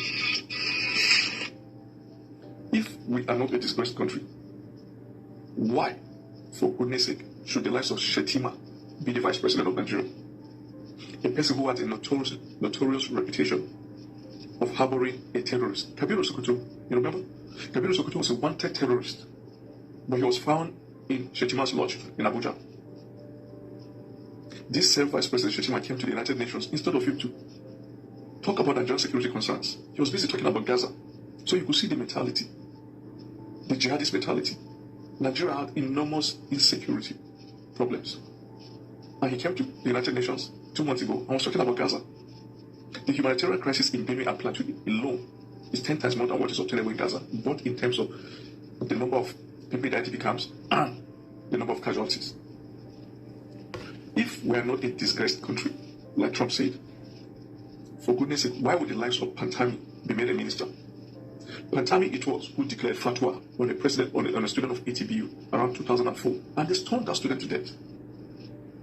A confirmed Islamist, a jihadist, was made a minister in a secular country. If we are not a disgraced nation, why would in these modern times, a lady like Deborah Joseph will be stoned to death like snake? Even Saudi Arabia and UAE do not in modern times stone people to death in the name of Sharia. They stoned a woman in Kuba today. They stoned a woman in Kano. They stoned a woman in Niger. Christians. If we're not a disgraced country, why would terrorists in our own country, within our own forests, kill people from Borno to Zamfara to Benue to Plateau to Kaduna? Everywhere. In hundreds. Why? And they are still, which country will have that number of terrorists in their own country, within its borders operating, if it's not a disgraced country? If we are not a disgraced country, tell me any country in the world where people, communities, protested against soldiers and called for the withdrawal of soldiers from their communities, that soldiers have been complicit in the killings of their people, that soldiers have been joining the terrorists to kill their people, or passive when their people have been killed. From Benue State to Plateau to Kaduna, communities upon communities have protested for the withdrawal of soldiers. In other countries of the world, when soldiers are deployed to an area, the people become very assured and very secured. But in Nigeria, the people stand up to protest for the withdrawal of soldiers from their community. So if we are not a disgraced country, tell me, if we are not a disgraced country, which country of the world will you travel with a passport and you'll be scrutinized more than any other person? Our passport has lost respect because of extreme bad leadership. Extreme bad leadership. If we are not a disgraced country, which kind of people will stand up and start protesting that they don't want terrorists to be killed in their country? That these terrorists are killing us, just allow them. Like the way the Northerners are doing, the Northern elites and the Sultan and the traditional rulers and Sheikh Gumi. If we are not a disgraced country, why would the lives of Sheikh Gumi even be seen? Even Saudi Arabia deported the guy this year, March this year, went for Hajj, and he was deported at Jeddah International Airport back to Nigeria. His terrorism record is so big that Saudi Arabia don't want him in their own country. The headquarters of global Muslims. But he's a Nigerian. He plays a prominent role in the politics in Nigeria. So if we are not a disgraced country, tell me. If we are not a disgraced country, how can terrorists operate in killing, terrorists that are responsible for killing hundreds and thousands of Nigerians, come out on hundreds of motorbikes with RPGs, AK-49, different kind of armaments, and come for a so-called peace meeting with Nigerian army there, Nigerian police, other security agencies, and government officials, and the terrorists will give the government officials their conditions and even threats, and they will receive salute from soldiers and police, and they will come in military fatigue, and people will line up the road welcoming them, and they will come with their own sirens, honking non-stop, carry out a meeting and go back into the bush with all their arms. If you tell me any sensible, decent country, a working country, that records such. Wow. If we are not a disgraced country. If we are not a disgraced country, why should we be having some of the kind of leaders we have that have very notorious reputation with link with terrorism? Alain Dume, Vice President Shetima, Issa Patami, most of the emirs, up to the Sultan. If we are not really a disgraced country. So people look at our records and say, call us that name. Because it is a succinct definition and description of who we are. So why are we angry with Donald Trump's appellation of Nigeria as a disgraced country? If we are not a disgraced country, why would terrorists in the nation's capital, in Kuje prison, why would terrorists invade the prison on motorbikes? Over 300 terrorists broke into the prison, a maximum security prison, and released 200 other terrorists in the nation's capital. And God-free, and no one was rearrested up to this day. If we are not a disgraced country. So it's like in the United States, Al-Qaeda coming into a prison situated in Washington, the capital of the United States, breaking it and releasing over 100 Al-Qaeda detainees. Is that possible? Is that possible? So why say we are not a disgraced country?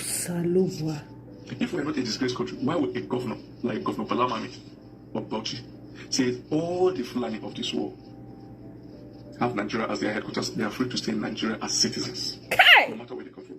Central African Republic, Mali, Mauritania, Faso, Guinea, their headquarters. Nigeria is their refuge. If we are not a disgraced country, why would radical Islamists, Fulani terrorists especially, be still riding on an antiquated promise, a promise of 1804 by Odman Dafodio, that he must dip the Quran in the ocean. And so they have to kill people to fulfill Odman Dafodio's promise. Is that not disgraceful enough? If we are not a disgraced country, why would over 270 of my kinsmen, majority of my relatives in Yerwata, be killed in June 13, June 14, and the president will visit Benin State 5 days later and will stay back only in Makoti in the government house in Makodi and addressed people, a congregation in the government house that is constituted by 90% of the people who came from Abuja. 90%. Governors, ministers, even the elites from Benin who were in that meeting, all came from Abuja. It was 25 minutes drive on a federal highway. 25 minutes drive from Makodi. The president could not go to the epicenter of the Fulani attack, massacre, and genocide of June 13 and 14. The president could not visit it. That's not what George Bush did after 9/11. That's not what Jacinta Ardern did in New Zealand after the Christchurch attack, when they killed over 40 Muslims in their mosque. That's not what Churchill did during the Second World War. That's not what General Kastenberg did of Norway, who became NATO Secretary General, when they killed people in the island of Iowa in Norway. Just about 60 people. They went out to that spot. They addressed people from that spot. They addressed the nation from that spot. They inspired a nation. The president just came to Makodi. I was talking of 2027. I was talking of his Benue friends. And that's all. The matter was just 25 minutes drive. They went back and they were using the excuse of flood in Akaleku. Akaleku, that is from Yamata to Akaleku before Lafia. It's another. Small business owner, Hi. let your bill pay. Work for Man, your business. Pay this your is business jamming. bills with your credit card. And somebody will now come and say no. Hey. So is that not disgracing? The president, with all the thousands of killings that has happened in Plateau, and it's still happening, the president never visited Plateau State until when the mother of the APC national chairman died. As sad as it is, he went just for the burial. As much as the chairman is our friends, and we appreciate the president's visit, what happened to the thousands of people that have been killed daily in Plateau? The president never visited them. So are we not a disgraced country? A lot of people are watching these things. The kind of killings that demands national emergency. We don't even hear anything from the presidency talking about killings until when there's a reaction somewhere, like from abroad. So are we not a disgraced nation? So this is a call to check ourselves. You see, I've been going through comments and responses made by the APC government, northern politicians, and northern bloggers. And I've noticed the deliberate effort to downplay the emphasis of Christian genocide in Nigeria. I've seen that they're trying to say, no, it's not only Christians, after all, Muslims are also being killed. Let me set the record straight and let me paint the pictures right. The only Muslims that are being unalived by terrorists are those who don't support their attitude. But being a Christian in Nigeria, whether you support or you don't support, they unalive you. Before it even went to the fact that Muslims are also being unalived, it's long before they realize that not every Muslim supports their idea. But if you calculate the ratio of Christians that have been killed in Nigeria compared to the ratio of Muslims that are killed in Nigeria, you find out that it's nowhere comparable. That leads me to a group chat I saw, a group chat I was watching. And one of these northern contributors was saying that if America comes and they kill one Christian, one lie, in that lie was that they will kill 20 Christians. For every one Muslim they kill, they will kill. Look, you tend to believe that the northerners have the monopoly of violence. I don't know Muslims in the north. As you are killing 20 Christians in the north, they are not killing 20 Muslims in the north. See, these threats and unnecessary bantering is not going to help anybody. We have to face the truth. There are some miscreants who are shaping this country to be divided along religious line. I don't want Muslims to be killed. I don't want Christians to be killed. I grew up amongst Muslims and I lived peacefully. I ate shinkafa sallah, that's rice cooked on a salad day. I moved with Muslims then, but that politicians have divided us along this religious line is something we must stop now. Please do not downplay that the emphasis on Christians is there. The emphasis to annihilate Christians in Nigeria is there. The emphasis to force Nigeria to become an Islamic state is there. You either join or be annihilated. So don't downplay that fact. Don't downplay it. In just today as we speak, churches are still being protected every Sunday. In fact, roads are diverted because before anybody started noticing the genocidal intent on Christians, just have been suffering it. Every day we hear one suicide bombers going to church and blame themselves up. Is it today? Look at the killings happening in Benue, in Plateau, in Taraba, in Nasarawa, everywhere. So don't downplay the fact. Yes, there are killings. We should be thinking of how to stop killings in Nigeria, whether it's Muslim or Christian. Let's see how we stop it. But please don't downplay the emphasis. And the guy who is saying that for every one Muslim that the United States they will kill 20 Muslims, the 20 Christians. It is childish, and it's a talk that requires your brain to be reset. If you want violence, trust me, violence is not a monopoly of the North. If you want peace, well, peace also is not a monopoly of the North. If you want peace, we give you peace. If you want shege, we give you double shege. Hey, Ewele, when I don't hear and finish. Oh, if you dey here, abi you don't come out. I beg, let's talk the rest.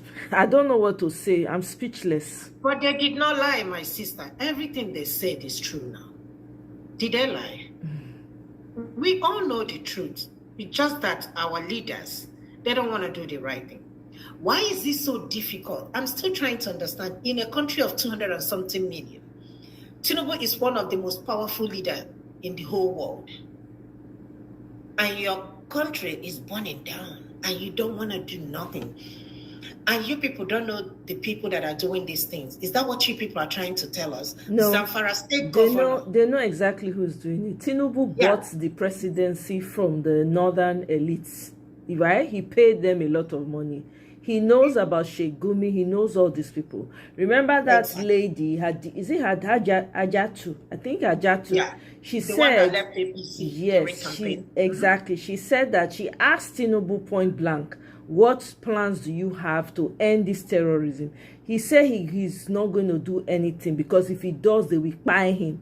That's from his mouth to Ajatu's mouth. So Tinubu knows he's protecting himself, but he wants to be president. I don't know why people are not shouting, let him step down or get out of that office, because he's incapable of leading. But we know this right from time. We know this, but my point is that Tinubu built Lagos. now that Donald Trump has spoken from that podium, best believe the people that will do the work are already on ground, though. You know, the people that will do this work, they're already on ground.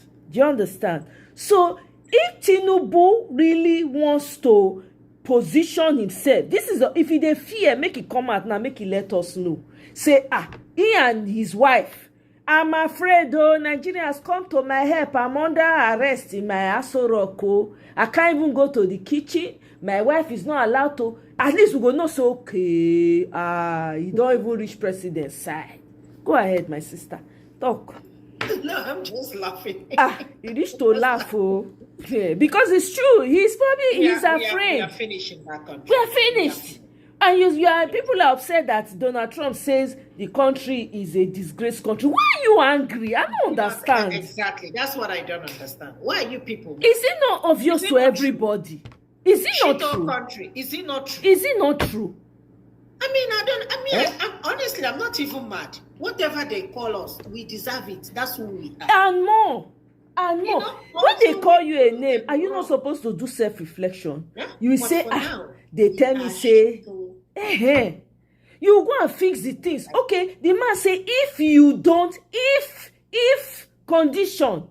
But they're still sitting on their asses. Sheikh Gumi is still walking around. They're supposed to pick up Sheikh Gumi like yesterday, first of all. All those media rounds when they make, you're not supposed to make past 1 or 2. That's the second one you come, you just say people don't arrest them.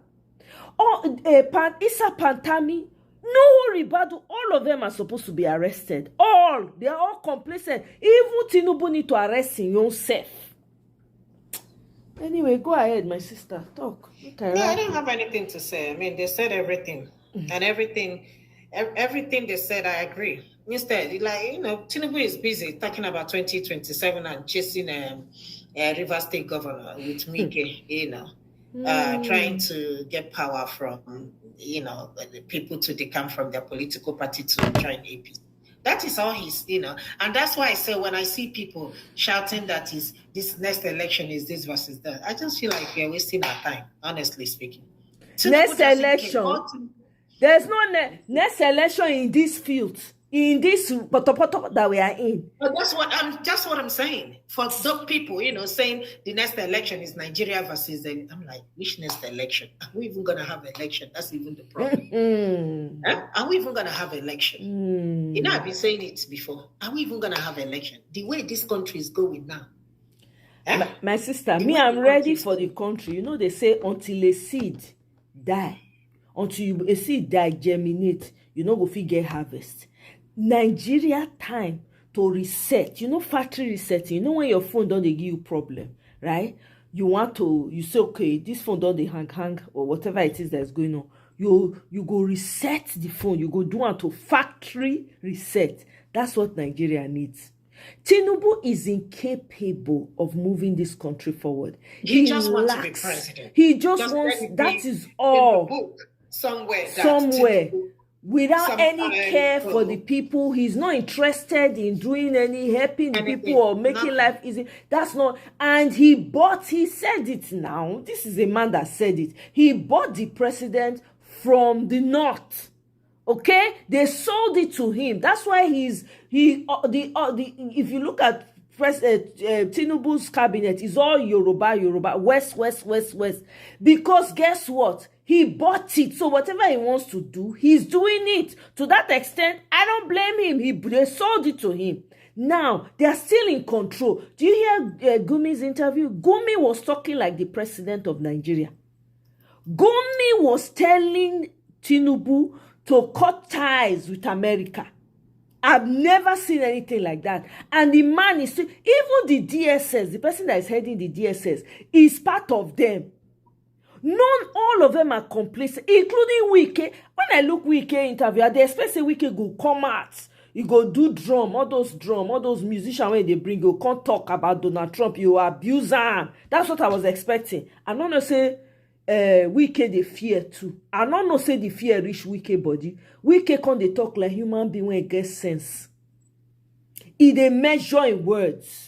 As they try, I see Festus Keyamo post a tweet. The tweet long, rich, be like who write thesis, like professor when they write thesis, love letter to Donald Trump. I say, so it will take a man like you a man like you for you to recognize that your people are being slaughtered. Nigeria is a disgraced country. Every name when they call them, now so it be.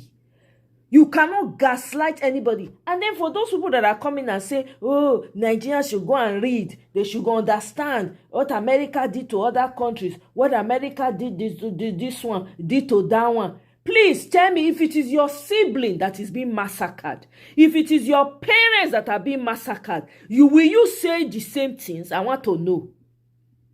Will you say the same things? Or will you be thinking, how do I put an end? All the middle belt people that have been going through these atrocities, their families have been massacred, burnt alive, churches burnt and everything. You want them to be speaking English in their suffering. They should be saying, no, America, don't come in their suffering. People should be afraid. You people should fear the Creator for crying out loud. What you know that you will not accept. Don't go and be using your mouth to be saying, they should. So you don't want them to be saved. That means you are part of the terrorist sympathizer. If you don't know now. These people have been crying. Look at that pastor that came out shamelessly and said the unalivings have been going on for 40 freaking years. The pastor fix him out, come out, talk him. Nobody fit do anything. Nobody talk anything. Look at, this is the time where we need strong opposition in Nigeria. You see opposition, they do anything.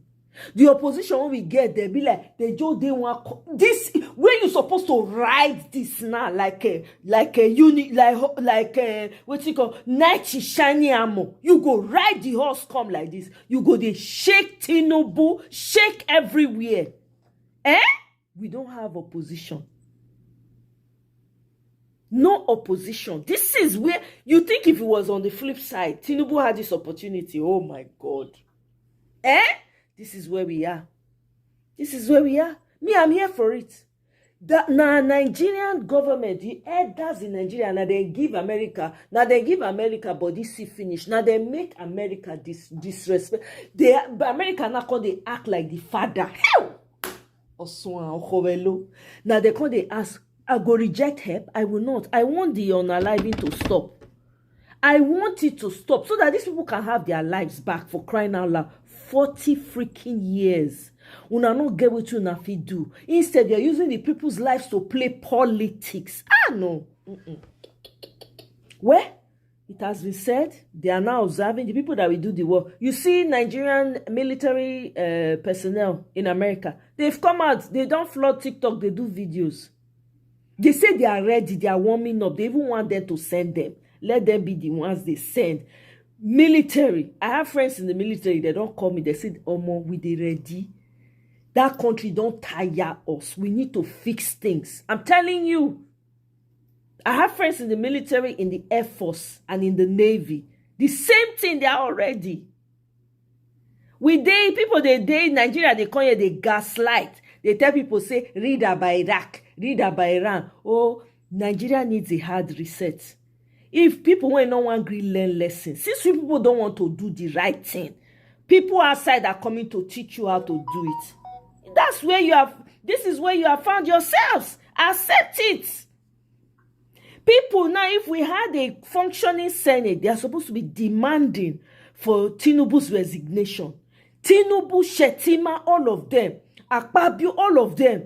They're supposed to demand for their resignation. But who do you have? You don't have anybody. Is it Akpabio now that the sister-in-law is dragging like a better pass my neighbor generator? Is it the one that you want to come and sit now and be that one that is looking for a way to hide all his sins? Or is it Shetima that went to first even brought this on top of himself?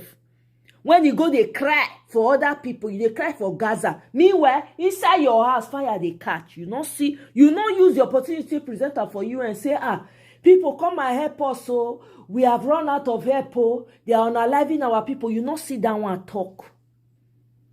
Now, strangers are not telling you that, Nigeria needs to be divided up. People are crying. Yes, you made it available. You put yourself out there so that people will split you up. That's what you people want. That's what you're gonna get. It's simple. Who wants to leave their families to be crying, communities erased, tribes wiped out for greed? And then you're coming out and bragging. The Chinese people have threatened America. Are you people okay? Chinese people are milling your gold. They are the ones even empowering the terrorists to buy you people so that they can collect your minerals. You want the same Chinese. Una never know what una say they play. Una never know what una say they play. Now here we go they bring the news. Pass. Me, I just make a girls. I know they do panel. Don't tell when I do panel, I say there's no need. Everybody already knows the mess in Nigeria. Since we don't want to learn, we will shall learn the hard way. Now, Abi. So I know that T-Pain he dey shake. He know they sleep again. Shebi they say they sleep till 4 a.m. This time no sleep again. That hypertension when they run from social media, say they read social media again because they abuse the hell out of her. Now that social media now go bring about the end of Amo. That is what is going to bring about the end of Tinubu. People should go and tell him. You see that presidency when he don't collect presidency, but presidency of doom and gloom. Presidency of doom and gloom. Do you want to contribute to the show? I'm on my live show now. You want to talk about Donald? Are you people ready for Donald Trump? Are you ready? Hello, I'm saying you want to contribute. I'm on my live show. Donald Trump is coming for you people. Are you people ready? You are ready? Oh yeah, you want to add your own this thing to it? Your 2 cents to it? I can put you on speakerphone. No, you just talk now. You just talk about your what do you think? Okay, I will call you back later then. I will call you after my show. I'm going to round up in a few minutes. All right, then later. Bye. Everybody don dey run, dey ask wetin dey happen. Omo, kasala don burst. Nigeria, mo na ready. Since una no wan hear word, I dey hear people dey talk say, oh, Yami, we need to rise up. What are you? You that you are saying we need to rise up, what are you doing? Are you rising up? Are you rising up? After the election that day, I shout. You not get where I not shout, enter. You people should do una wetin we do. Everybody fold hand. Oh, so it's easy for you to sit back. It's here. It's such a disgrace. Yes, you too, you are a disgrace. Because you are a Nigerian. What did you do? How did you galvanize? You people want to fold your hand. It's easy for people to explain it away. We don't want America in our business. We don't want. You made. These people, they gave you 340 million of tax freaking payers' money for you people to buy military equipment. You say you people are using it to buy and fund the terrorists. You think America does not know? You think they're not going to come and ask you what you did with the money? Una they joke. You people are joking. IMF loan, una go collect. World Bank loan, una go collect. Dollars. Una say me America not make una business. Why na they collect the money for na not make they put mouth? Why are you people collecting their money? Abi una no say na taxpayer. My money dey inside. Una go refund them. After una don collect all that money, collect all the good we finish. Una say me they no enter. Are you people okay? Not even only that. And that's why when people are talking about they are coming to take our national resources, I'm like, come on, you know how many billions these people give you people every year? And again, ask your Nigerian government, what are they doing with the money? My sister, let them take the resources. Resources won't be cost to us. President Trump, please, if you are hearing us, stop giving Nigeria aid of any form, any shape. Let me tell you, resources they should take. Has the resources not become a cost for us? No. Has the resources benefited you in any way? It don't benefit you in any way. You dey collect pocket money now from your gas field land, from oil-rich have you collected money ever? Has it benefited you? All your politicians, all they do is collect all the resources and share it amongst themselves, and you start having fake billionaires. They be telling you he's the richest man. Meanwhile, he's richest man off of your resources that you don't see. Look at Ajatu talking about the soil in Adamawa being taken. Is that not people's resources? Who is collecting the money? Rain fell that day, the flood that happened. A lot of people lost their lives in Adamawa. Where has the resources benefited the people? If America want, make them take everything. It will save Nigeria, right? You people keep collecting their money, una bambiala. Take. Your T-Pain is now asking for another fresh 1 trillion naira from Nigeria. Are you people are coming and say America does not have? Una never ready. You see this America go enter because you people will learn a hard lesson. Since una not dey here. What has he done for you? How has it benefited you? No hospitals, no good road, no electricity. Nothing is working. Your Aso Rock, your government house, your Aso Rock, now solar that they use. Look at what Michael said. Libya, Iraq, Afghanistan, they have 24-hour, including Ukraine. Upon the war, they've been fighting for the past 2 years. Exactly. Even Israel and Palestine, they've been fighting for the past 2 years. And their problem is not electricity. It's not water. Thank you. Look at us. We are not even at war with anybody. And yet we don't have electricity. Exactly. We not benefit. Tell me everything we provide for ourselves: electricity, water, everything. Tell me what they are doing for us. No, exactly. Just tell me what the government are doing. What are they doing? Everything we have. Us. Yes. You want for out of nothing. You're not giving me anything in return.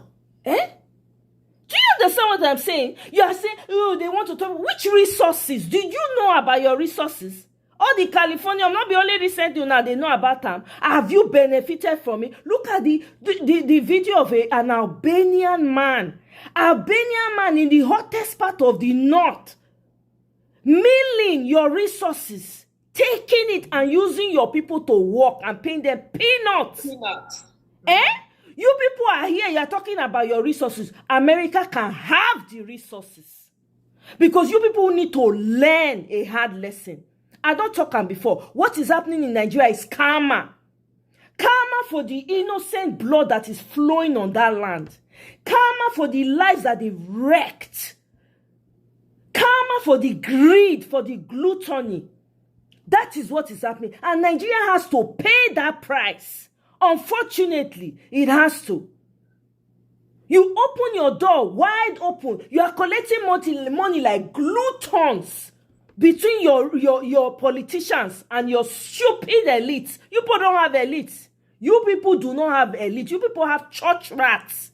They just share the money amongst themselves. Leave the people to rot. And your pastorpreneurs, all of them. They are afraid. Now they are crawling out to come and be talking and say Trump is going because they are benefiting. Trump is going to wreck all that money when they chop. It go wreck them. They pay them.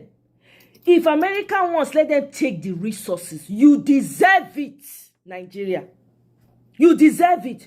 Your people they go sick. Malaria go buy people. Malaria in 2025. People go die of malaria for Nigeria. In your country, your government does not care. People go come, they'll say they want to do something. They go collect bribe, Look at that Binance man when he go Nigeria, go work. They were demanding how much from the man. That man till today still carry that grudge. The moment he saw that the White House and the Defense Secretary has spoken, he immediately tagged them and said, this is how he suffered in Nigerian prison. That the government officials are the worst people ever. The most corrupt. They don't care about their people. Did he lie? Even for you to come to Nigeria and invest, you have to bribe your way. To invest, the same investors Tinubu went to get from this thing. We haven't heard anything about it since then. Remember? Yeah, exactly. He was going from one place to say that he's looking for investors. For investors. You don't have to look for investors. You don't have to look for them. If things are going well in your country, they will be trooping in to come and invest. I'm telling you.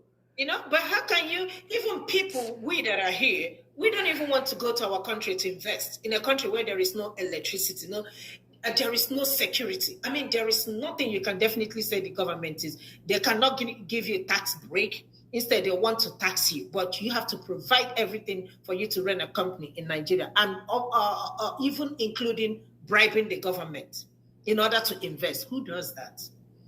That business will die now. There is no way that business will succeed. People have gone. Did you see the people that went home to go and invest in Nigeria? What did they do? They destroyed their properties. They destroyed their properties. That freeway, Calabar Coastal Freeway, they destroy people properties. Were they not doing videos every day? They turned to content creators and were shouting that the government destroyed their properties.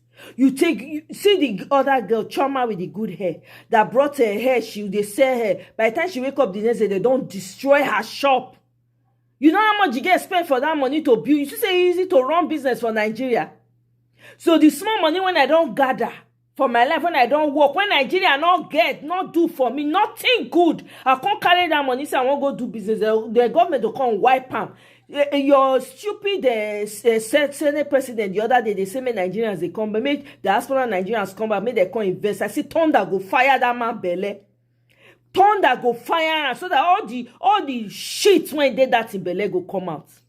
It is crazy. And you hear people crying all over social media. Hey, America, Nigerians be warned. Hello. If your family member is among people that were burnt alive, will you be saying the same thing? How long have these people been crying for help? Who came to their aid? I did not see you one day carry phone to say, oh, I'm doing this for the sake of these people. Instead, you people are more interested in who married who and who did not. If the country is not functioning, how are people going to even think enough to say they want to marry? I don't understand. The children that you people are bringing to life, they send them back in a hurry for you people. Are we all right? And then people are crying, no, hey, yeah, no, America is this. They want to come and let them come and take the resources. That resources, all of them go lend the hand. Let them come and take it. We don't need it. May everybody go find work to do. They should come and take it. America, my taxpayer money, the money where America they sent to una.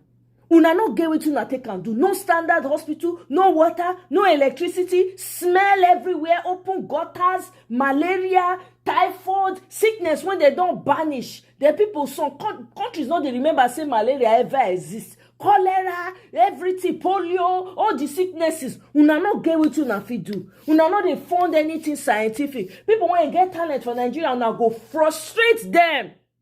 Frustrate them so that they not go use their talent. You hate yourselves and your people. You now want outside that when you don't they hear say a baby has been crying in my neighbor's house for a very long time. Nobody they pet this baby. Let me go and find out why this baby is crying. They now want to come and rescue the baby. Now you say, oh, they will come and take the chair and the TV and the whatever. How many oil do you people have? How have your people benefited from it? You have brought it upon yourself, Nigeria. What you have brought, you must, this music, when you they play, you go dance to the music. Because una say una know they hear what. You guys are never serious for anything. It's cruise all the time. You're talking about irrelevant issues. Meanwhile, your country is burning to the ground. All you're doing is cruise.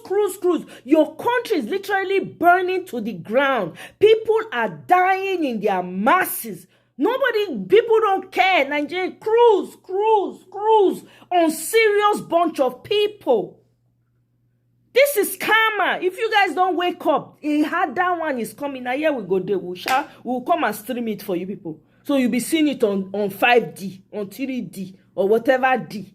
You'll be streaming it for you people. Let them take the oil. Let them take the resources. We don't care. It is your elites that are enjoying it anyway. We do not care. If the resources they work, now you there, another person country, they enjoy the light, they enjoy the land, they enjoy the freedom. Why don't you go back to your country? If you don't want them to go, you are in an Oyibo man's land. You are saying, hey, they will go and collect your resources. What are you doing in the Oyibo man's land? What are you doing there? Why not go back and make it work? Now to speak English? Is it to speak English? All the people that are trying, hate or love Showore, all the people, all the activists that have tried, how many people have supported them? They will say, come out and protest. Only 13 people will come out. I don't blame them. What's the point of coming out when we say you don't guarantee whether you'll go back? And even if you buy, nobody, they will forget you. They're not going to know say you exist. There's no encouragement for it. The same people that you are fighting for are the same people that are holding you back. Your police, your military, your security, everybody is compromised. To hell! Trump cannot come fast enough. Trump should come fast with gun ablazing. I'm here for it. You guys will learn. Nigerians, it's all about, you are never serious about anything. Never. People are building their countries, turning it into something else. Building future for their children. This is what we are busy talking about. Imagine. Look at what we're talking about. Your fathers, your grandfathers, or all those politicians that are old enough to be great-grandfathers, that they marry, wife, join. They don't care, but they want to live the life of their great-grandchildren, their children, the ones that they've not yet seen. They want to live everybody's life in their own lifetime. I've never seen such greedy group of elders in my life. Never. That will leave nothing for their children. To hell with each and every one of them. And the resources should be taken.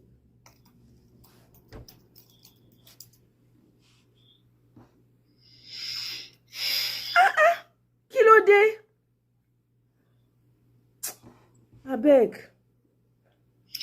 My sister, you are doing what you're supposed to do. You can't do more than this. You've given us your platform to speak up. We have spoken enough. Every time we open our mouth to speak, it's like we are wasting our time. Up until now, the president, he hasn't addressed the nation.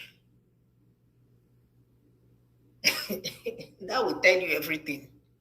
Look at this statement. Incompetent. Look at this statement. He has not bothered to make an attempt to say, let me talk to Nick. This is how irrelevant you are to this man. No, maybe they're still recording the conversation, the address. Maybe by the weekend, they will tell us the president is going to address the nation. God forbid. Huh? And what does that mean? Look at this comment.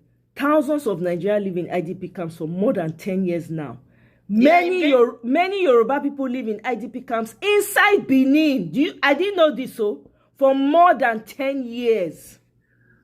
Obel is there telling you I'm the new sheriff in town. He be welcome. Oh. Everything needs to end. My sister, I support you. No, Ribadu wanted him to exactly 100 million. He said it. So he can use it to campaign for presidency in 2031. So-called Muslim who is as corrupt as, I'm telling you, sick people. 9 day Nigeria. If they feel just remove, pack all of them, put for one room, remove all of them for us. Even some Nigerians too are their own biggest enemy. If they feel deal with some of the Nigerians, because Nigerians, the most selfish, self-centered, unempathetic group of people. The Southern Christians are the worst. Your Northern Christian fellow brothers and sisters are suffering. Not one day. Not they talk anything. Very selfish, self-centered group of people. God forbid. God forbid. Very wicked people. No, Miss Wala, wicked. I'm telling you, self-centered. Me and myself and there are so many Christians in Southern Nigeria. I've never seen one they say, let's protest for our brothers and sisters in the Middle Belt and the North. Never. I have never seen a group of people that is so unempathetic, so wicked. You know why? I beg. My sister, you know why?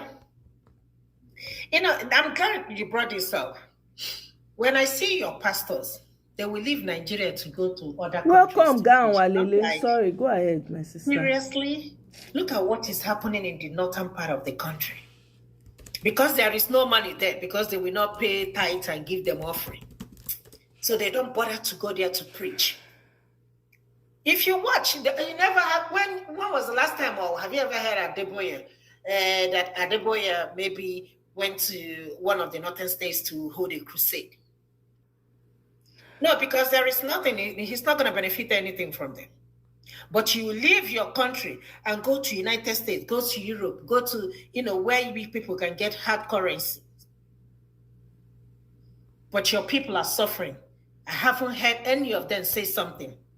Like I said, PFN can. They haven't said anything regarding this. I think Khan said something that there is no genocide in Nigeria, the Christian genocide. Yeah, the but fake. You see that pastor that Kuka. knelt down and prayed for. Oh my God.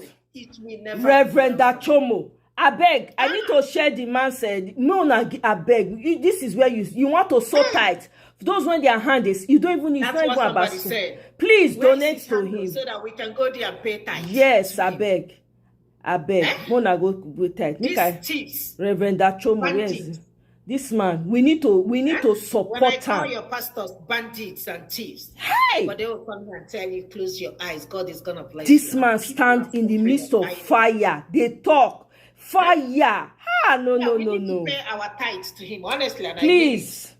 If he has a handle, we'll go there and donate. Yeah, let me share his account. This is the man. First of all, let me. Does he have account? Yeah, his account. People have been donating.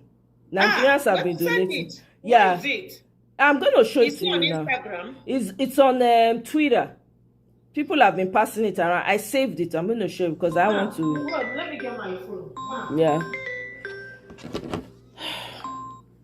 Do you want to contribute? I beg, I'm still on my live show. When I finish, I would. If you want me to call you back, I'll call you back when I'm done. Let me finish, please. I need to. Okay. So this is the man. This is Reverend Dachomo. That's his name. No. Yeah, his account. This thing. I will bring him up now. That's him. So let me see. I need to find it. Reverend Dachomo account. Did I? Let's see if I did. I know I saved it somewhere. Where is it? Let's see if I can. Dachomo account. Details. Let me see whether this will pull it up. No, that's not. Is that it? Aha, you are. That's it. This is it right here. Can you see? Can you see it? Let me take a picture. Take a picture. Let me remove this comment here. Do a screenshot. Guys, please do a screenshot, I beg. You people should see that's the lone voice fighting for us. Please. People have been making contributions to him. Okay. Yeah. So please, guys, take a screenshot. Make your contributions to the... Nothing is too small. Please, this man has proven, he has resonated the faith in a lot of people. Right? People that believe that, there's no light anymore. This man has fire. This man is in the midst of fire. Hey, God. Nah. No. So, let me see. Let me see. Sorry, guys. Welcome, Rose. Hi, how are you? Good to see you, sis. Well done. Welcome, I see your work. Welcome and good evening, Sister Ife. How are you? Good evening, sister. Long time. Yes. Hey, Omoye, where do I begin? I've been listening, and I said, because I respect you so much, I said, let me just shut up. I don't want to get on Omoye's bad side. But the more I listen to you, the more, and you know what, Omoye, thank you so much. I think the reason that I love your show, we're so much alike. The last couple of statements you said, you see the thing about the middle belt. Oh, Moya, as God is my witness, I have been talking about this thing for years. When I tell people, oh, it's only in the north. Oh, it's only in the middle belt. Is crime stationary? And even if it is, also because it's in the middle belt, and it not concern you. Everything is, I don't care. It doesn't concern me. And I've been saying this thing for years. And like you said, people are interested in Otedola's wedding. 14 million for what? And what the hell how is that going to help your life? And you made a good point that I said, and I'm glad you said it, because sometimes I think, am I crazy? Am I the one who's losing their mind? You're worried about who got married, who got kids. How are you going to enjoy the marriage and the kids in this type of a society? But it seems like I'm always the lone voice of reason. Like I'm just by myself. Like I start to say, well, maybe I'm the crazy one. Maybe I'm the one whose priorities are not right. Maybe I'm not thinking right. There was a point you made, which I wasn't thinking of.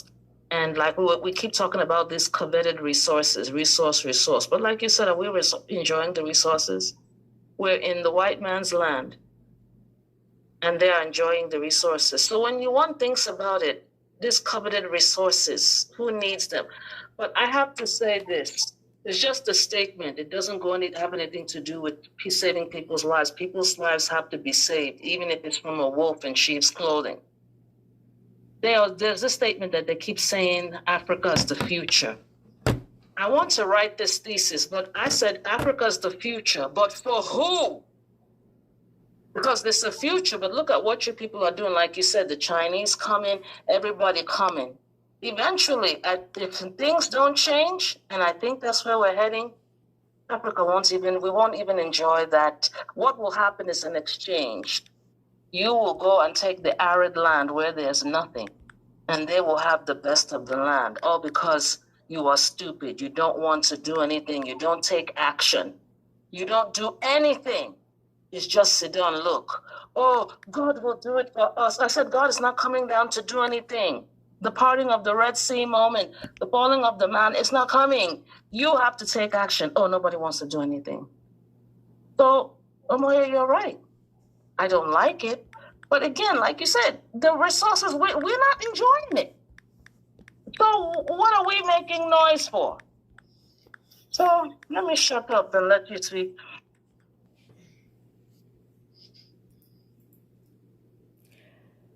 No, my sister, I hear you. Me, I had to mute because I wanted to. I'm busy even trying to type the name. Mr. Wala, I'm typing out the name and the account number so that you guys can, in the comment, in case you can't see it. Let me see. I'm typing his name with the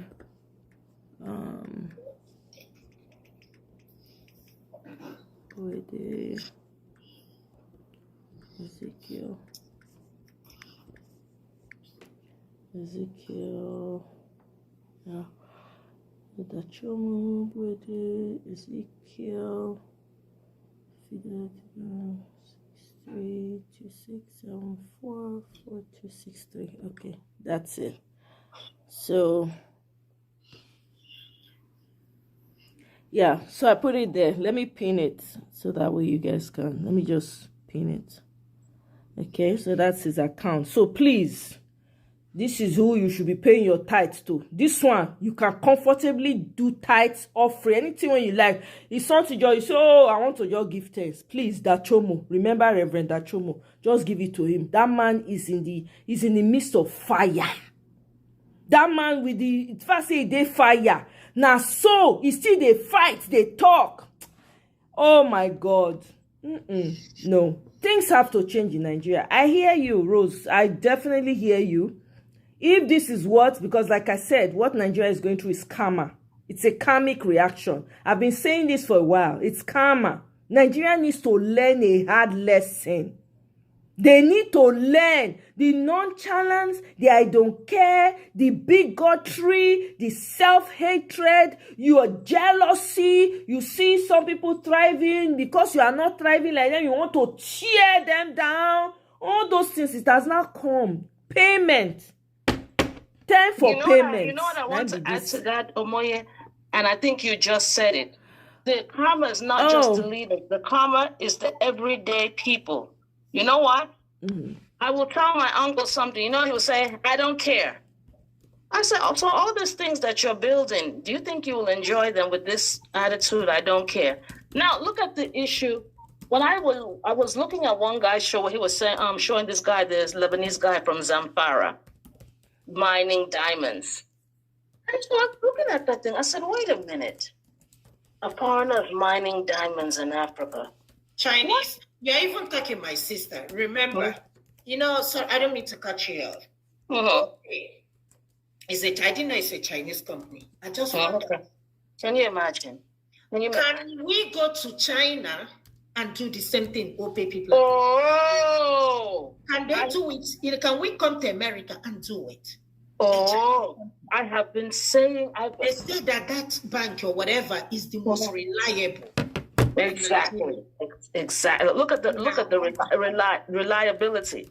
So I was just sitting down thinking to myself, okay, why can't we do the same thing?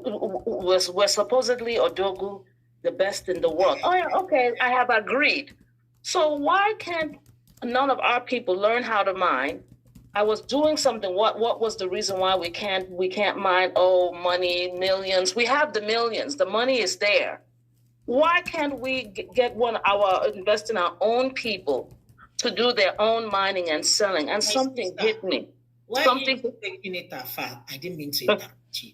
A country that is, we have oil, but we don't have refinery. How can you explain that? Exactly. No, and you know what some of it is? You know what hit me in my head? That what came to my mind? You know why they can do it? You know why they won't do it? Because they rather see a foreigner make that money than to see another African have that money. Go to sleep at night? Huh? How do they even go to sleep at night? Look at the Dangote. I heard that Dangote will get crude oil from outside Nigeria and then come to Nigeria and refine it and then sell it to us. Are we even okay? Can you just... Wait a second.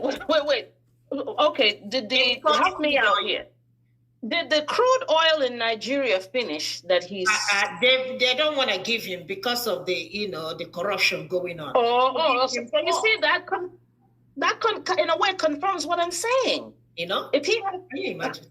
Oh my God, The story, and that's why, Omoya, I made the comment I made the other day, but I don't like to say it because it angers everybody, including my brother. He's like, how Say can you what say you want that? to say, sister. It is what it is. It is the truth. No, Omoya fit best, though. Omoya fit No, best. why So go me, I don't verse? want- I know that my sister, anything when you want to talk, where it's crunch time for us in Nigeria. So, it no matter. I say that sometimes is there this curse on us? Because why would the most intelligent look at sports. Any sport you put a black person, he excels. Music, they excel. In America, if you see a black doctor, man, I can guarantee you, 80% of them Nigerians. You got all these brilliant people. We got the resources. How is it that you can't do anything with the gold run beneath your feet and everybody else is doing it? Then you don't want to see the next person do well. You want Oyibo to do well. You want Chinese to do well, but these people despise you and you still have no shame. So to that, I will always say, right? The last time, when you said it last time, and I'm not offended, by the way, right? It's just a correction because I'm not cursed. Do you understand what I'm saying? No. Please forgive me. Let me interrupt. No, I know you're not cursed. I know that. Yeah. I know that. It's just I sometimes wonder, is there some type of, are we being punished? That's what I'm saying. It's karma. That's what's happening because our leaders, the leaders that we've had since inception, since 1960, maybe perhaps even before that, maybe those who sold their siblings, sold their brothers and sisters for mirror, for slippers, for chewing gum, for chocolate. All these things, there's always a time for payment. It's not going to, it's not, and then the people that were unalived in the process, that died in the process. Those that were abused in the process. So many things happen to people in the process. Till today, some of them still feel the pain and say, oh my God, I cursed the day of this. I am, anger, that energy is transferred. It adds up. Nature remembers. We as human beings, we can forget. We can say, oh, do something. You just say, I beg, I deal with it. Do you understand? But nature takes notes. They take notes. They take account. Okay, if you not suffer for the consequences of your actions, nature go deal with you. What has happened with Nigeria is now you have leaders. The leaders that came, terrible people, bigoted. The ones that were bigoted were bigoted. The ones that were selfish were selfish. The ones that were envious were envious. The ones that did not want the good of the other people, that took advantage of people at their most vulnerable point in life, right? It's there. Then don't forget the Biafran War. Whether we like it or not, it was under it was in that region that it happened, right? And the children that have come out of there have been crying. This is the unfairness that you did. You gave them only 20 pounds after stripping them of everything. And these people, through it all, they were able to stand, fight, and become something of themselves, right? You're still disenfranchising them. You're rubbing insult on the injury. You keep going back and peeling back that injury. Nature takes notes. It takes notes. In order for us to heal as a country, the truth has to be told. You have to open up the wound. People that need to cry. When they did do reconciliation in Rwanda, in South Africa, without that, we cannot move forward. So what is the natural process when we do not do that necessary reconciliation? Nature will start to take its course. If it requires somebody that you don't even like, you don't have to like the person. You might detest the person. It might not be the desired kind of person you want, but the nature will use that person to bring you to your knees because your transgression is full, is flowing over. And then on top of that, instead of you taking steps back to correct these mistakes and say, we need to heal this land, there's a lot of things we need to take care of, we need to pull back and do this and do that. You still don't do it. You keep making mistake on top of mistake, lie on top of lie. The people that commit offenses, you don't punish. Only the rich can afford justice in Nigeria. It kept getting worse. In the midst of that, innocent people are still losing their life. Then make matters worse, you are now eating your young. Young people, you are eating them. Anywhere you see them, you are harassing them. You want to make life miserable for them. Nature takes account. When the day of payment will come, when that payment will come, nothing will prepare you. That is exactly where we are right now. No, So thank you. Thanks for that clarification. Exactly. The more you talk, because sometimes it's not one time. Like you gave great points last time, and this I think really is add more to it. And I think the word I should use is punishment. The punishment for what they have done and still doing.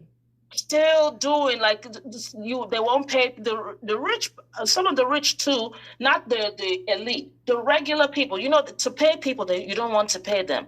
They've done this work for you, pay them. Some of this could alleviate this problem. And like I said, I've been talking about these things, and you brought an excellent point, because for those who believe in the Bible, for me, I see it more as a book of wisdom. I don't know if I think of it as the ultimate, but there's some good points in there. It says what man uses for evil, God uses for good. So like you said, you put it so well. Trump may not be the ideal person, but maybe that's God, who God is going to use. And there's another thing they were saying about the different talents that God gave people. One hid his own, the other two used theirs. And then when God came to look at, let's see the proceeds. One said he hid it. Okay. And then God said, you wicked person. What did he do? Took away his blessing and gave it to the one who produced more. Why am I saying this? And I hate to say it, but it's the truth. If we're not going to do anything with it, let someone else take it. And the last thing I want to say, did you ever watch the movie Wakanda? Yeah. The Black Panther. The first one. Yes. No, that's the only one I've watched. There was a statement that the man made. Trust me, I don't like it. But it almost comes down to what you're saying. When Killmonger and this white guy were trying to get this vibranium, at a certain point they started fighting. And Killmonger said, the vibranium belongs to us. You know what told him? He said, you don't deserve it. I never forgot that statement. Because think about it. Look at all the resources. Look at what the animals are doing. And we're not even enjoying it. Mama, they try. Yeah. Sometimes Nigeria make me sad. Yeah. Africa make me sad. I just want to say. I know it makes everybody sad, but where else? We're not feel bury our face in the sand now. We must talk about this evil, because if we not talk about the evil, it be like poison. If we not talk about it, if we don't bring out this poison, guess what? People, when they come after now, they go suffer all these things. It better make them know, so that everybody go know as he go take fix himself. You understand? That's why for me, anything that wants to happen to Nigeria right now can happen. I just want to let me see. The way it is, it needs to be broken. There's no way we can continue like this. I'm sorry. We can't continue like this. It has to break. And you know the funny thing? Trump is not even interested in he does not like imperialism like that. That's why he's always doing America first, America first. They're interested in going into people's country, go they sit down like every other person don't do. Listen. If una no want to take care of una people, and they can't take care of those people, if they talk tough, guess what now? Because he talk only tweet when Trump tweet. See all the jagaban, all of them they run up and down like rats. Only tweet. All this time we've been shouting and shouting and shouting. Nothing. Is that not a shame? No, that's a big disgrace, and I can't argue with that. But the only pushback, Omoya, I have respectfully in regards to that is they're running. Did Shoreri not talk? Did Fela Farotimi not talk? Exactly. So many people talk, but it takes Oyibo we no like them at all to listen. Is that not a disgrace? Because they still get colonial mentality. You know, see as your president they run into the arms of Macron arms when you go visit Macron. You know they see When he reach France, now so he go open only 52 teeth. He go dey run like Indian movie. Everybody do what? Oh, love scene. Now so they be. You know they see, huh? You should see the vice president with smiling with his ugly face, opening door. Opening the car door. So what time they talk about? What time they talk about? You understand what I'm saying? So you understand what I'm saying? So you at the end of the day, since these people no one respect themselves, since they feel say now only fufun, nene, palm color people, now they feel fear, okay, they have decided now, they have shown interest and they want to let them come and do it. May they come put pepper for their eye, may they run. That resource when they tiffy, may they collect them. They say that they go soon drop all the names of the sponsors. Now that one that they look for. All the people that they sponsor, they go soon drop them. And I'm here for it. I'm here for it. May they drop all the names. We want to know that Gumi go there. We know already that one. Issa Patami, all those evil people, they must. You know what I hear recently say? Even some of the northerners, the reason why some of them don't talk, like those in the middle belt and all, is because they target them. So if they come online and talk, they'll find them, find their families and target them. This is how bad it is. This is how bad. These people cannot even, they look for ways to silence them. Do you understand? David, you know who tried? I don't know how true he is or sincere. Remember former governor of Central Bank? Sanusi. Yes. Sanusi. Yes. I think he was trying. He did something, said something about education. Jesus Christ, it didn't take a day. He was unseated. Exactly. He said, out Even since Sanusi, since I found him up, Sanusi too committed. There was a man, is it Akaluka? If anybody remembers, please, in the comment section, they say he there among people when they behead the man. He was one of those that pushed for Sanusi? it. Yes. The news. That's why I said I'm not really sure of his sincerity. I've Exactly. heard At one time, they said at one time, I think before he became CBN governor, they tried to cover it up and they tried to scrub it from the inner interwebs. But people were able to find it on what's it called? Niger, a blogger from they pulled the thing. As everybody is pulling out people's sins now. It's on Twitter. They buzz. Are you kidding?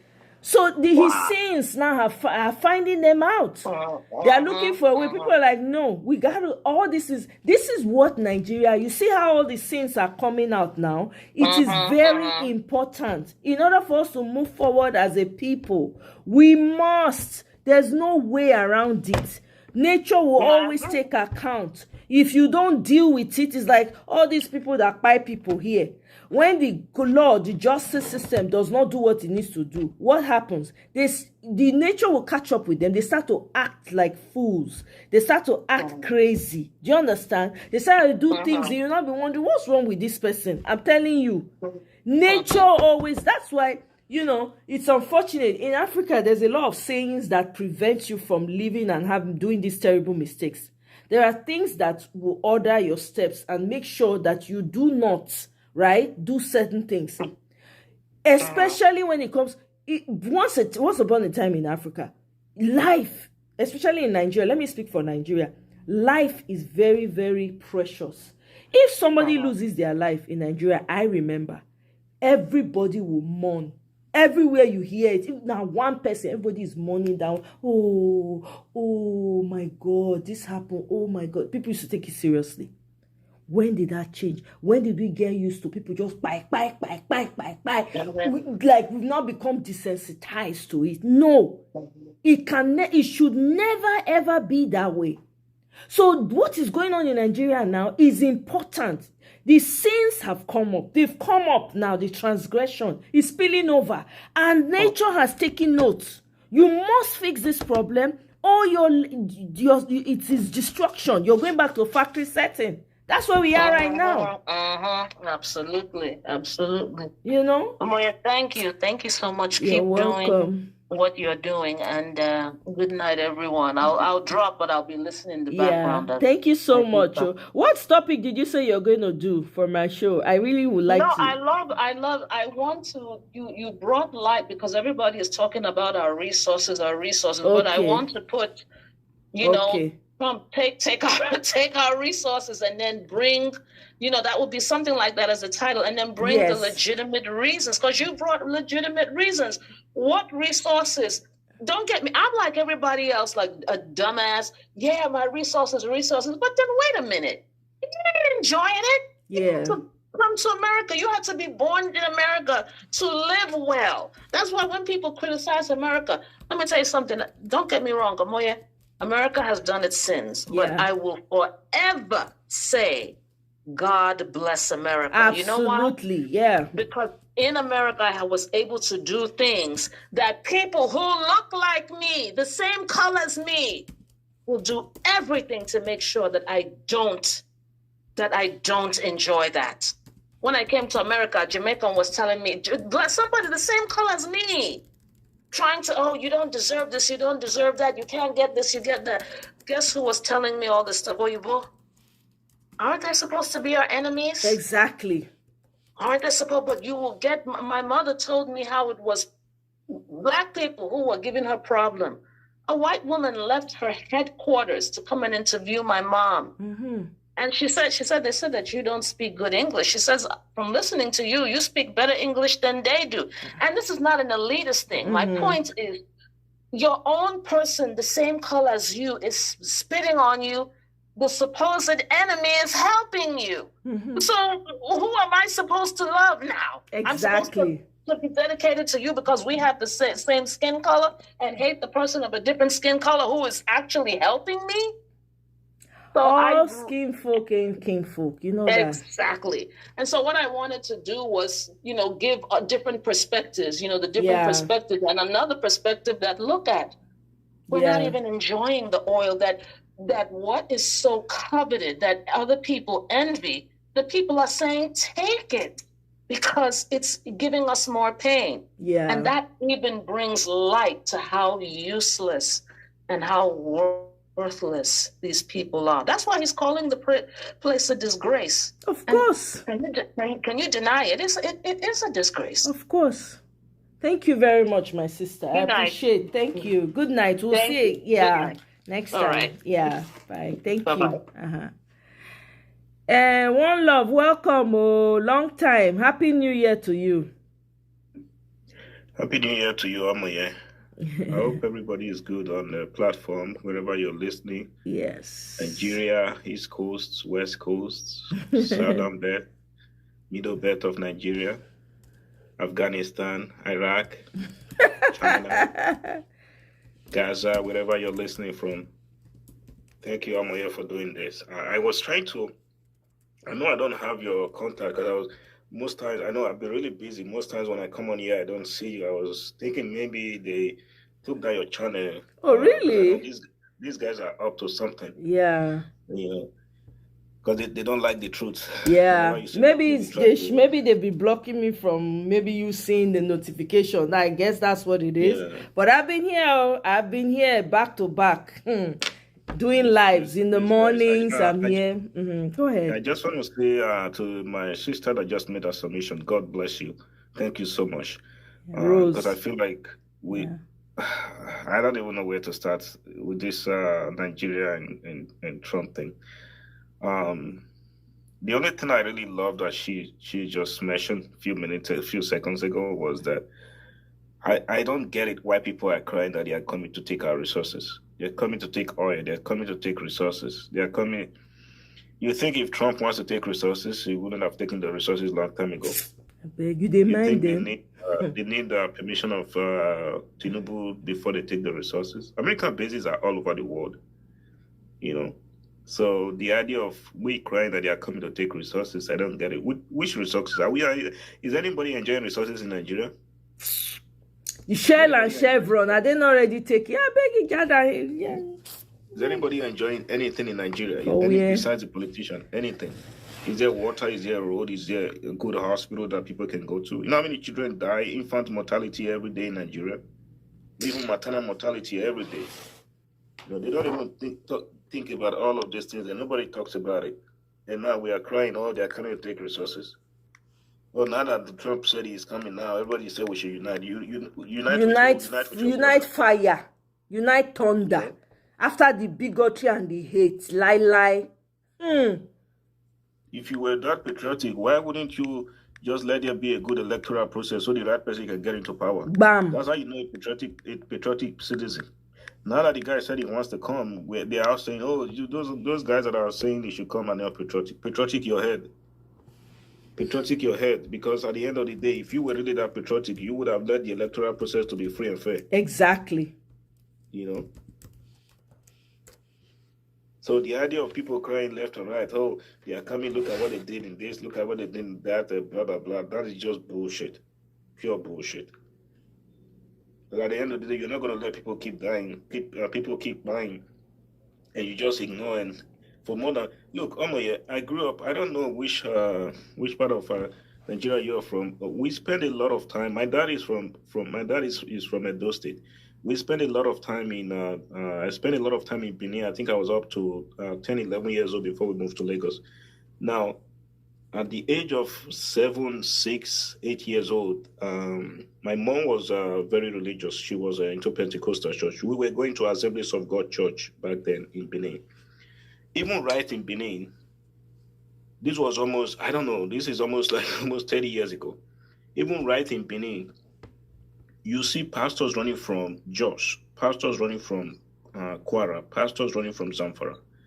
I still remember this is just I wasn't part of this carnage that happened in the north, but I can remember vividly how these pastors come to the south and be a testimony of how they escaped these jihadists. This is like me being 7, 6 years old. I can still remember these stories. Wow. They come to the south and the buying of Christians in the north has been going on for more than 2 decades, and nobody has done anything about it.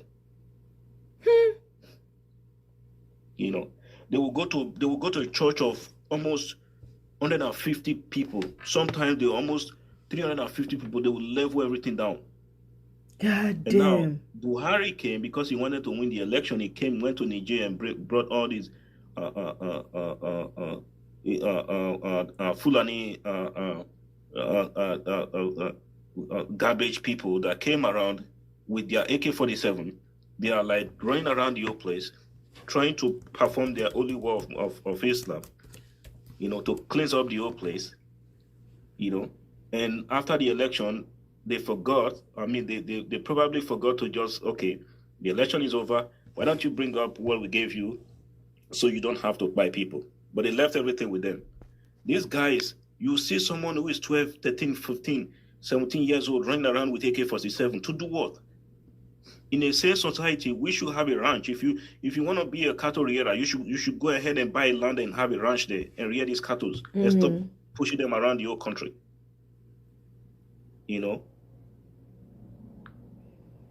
So they kept pushing them. Now look at what has been going on, even in Edo State. Look at what has been going on. People are dying all over the villages. People are getting kidnapped. So many stuff. The whole country is a mess because of these guys came to the border. Buhari opened the border freely, called it an open border policy. People go into the country the way they like. Go into a whole village, ransack everybody, burn the whole places down. They rape their women, do whatever they want to do, and nobody is talking about it. And you want to tell me that the Nigerian government is not complicit in this? Come on, man. Come on. They know exactly who's doing it. They're part of it. They actually fund them. Most of the tools that they use, they got money from US to now these terrorists that they give them to. Yeah. To do the damage. If Trump is listening to me, honestly, or any US government person is listening to me, please do not trust the Nigerian government. They can't trust them. You know what happened? They are leaking the United States intelligence information yes. to these terrorists. Because one of the I don't know if he's a congressman, he gave an interview on Fox. He said when they came, the initial stage they tried to deal with this Boko Haram thing, right? They gave intel to the to the military, Nigerian military. Those military, I think it was during that bring back our girls, the 300 girls. They were going to go rescue those 300 girls. They gave them intel and told them that they shouldn't, as per se, they are working together now, right?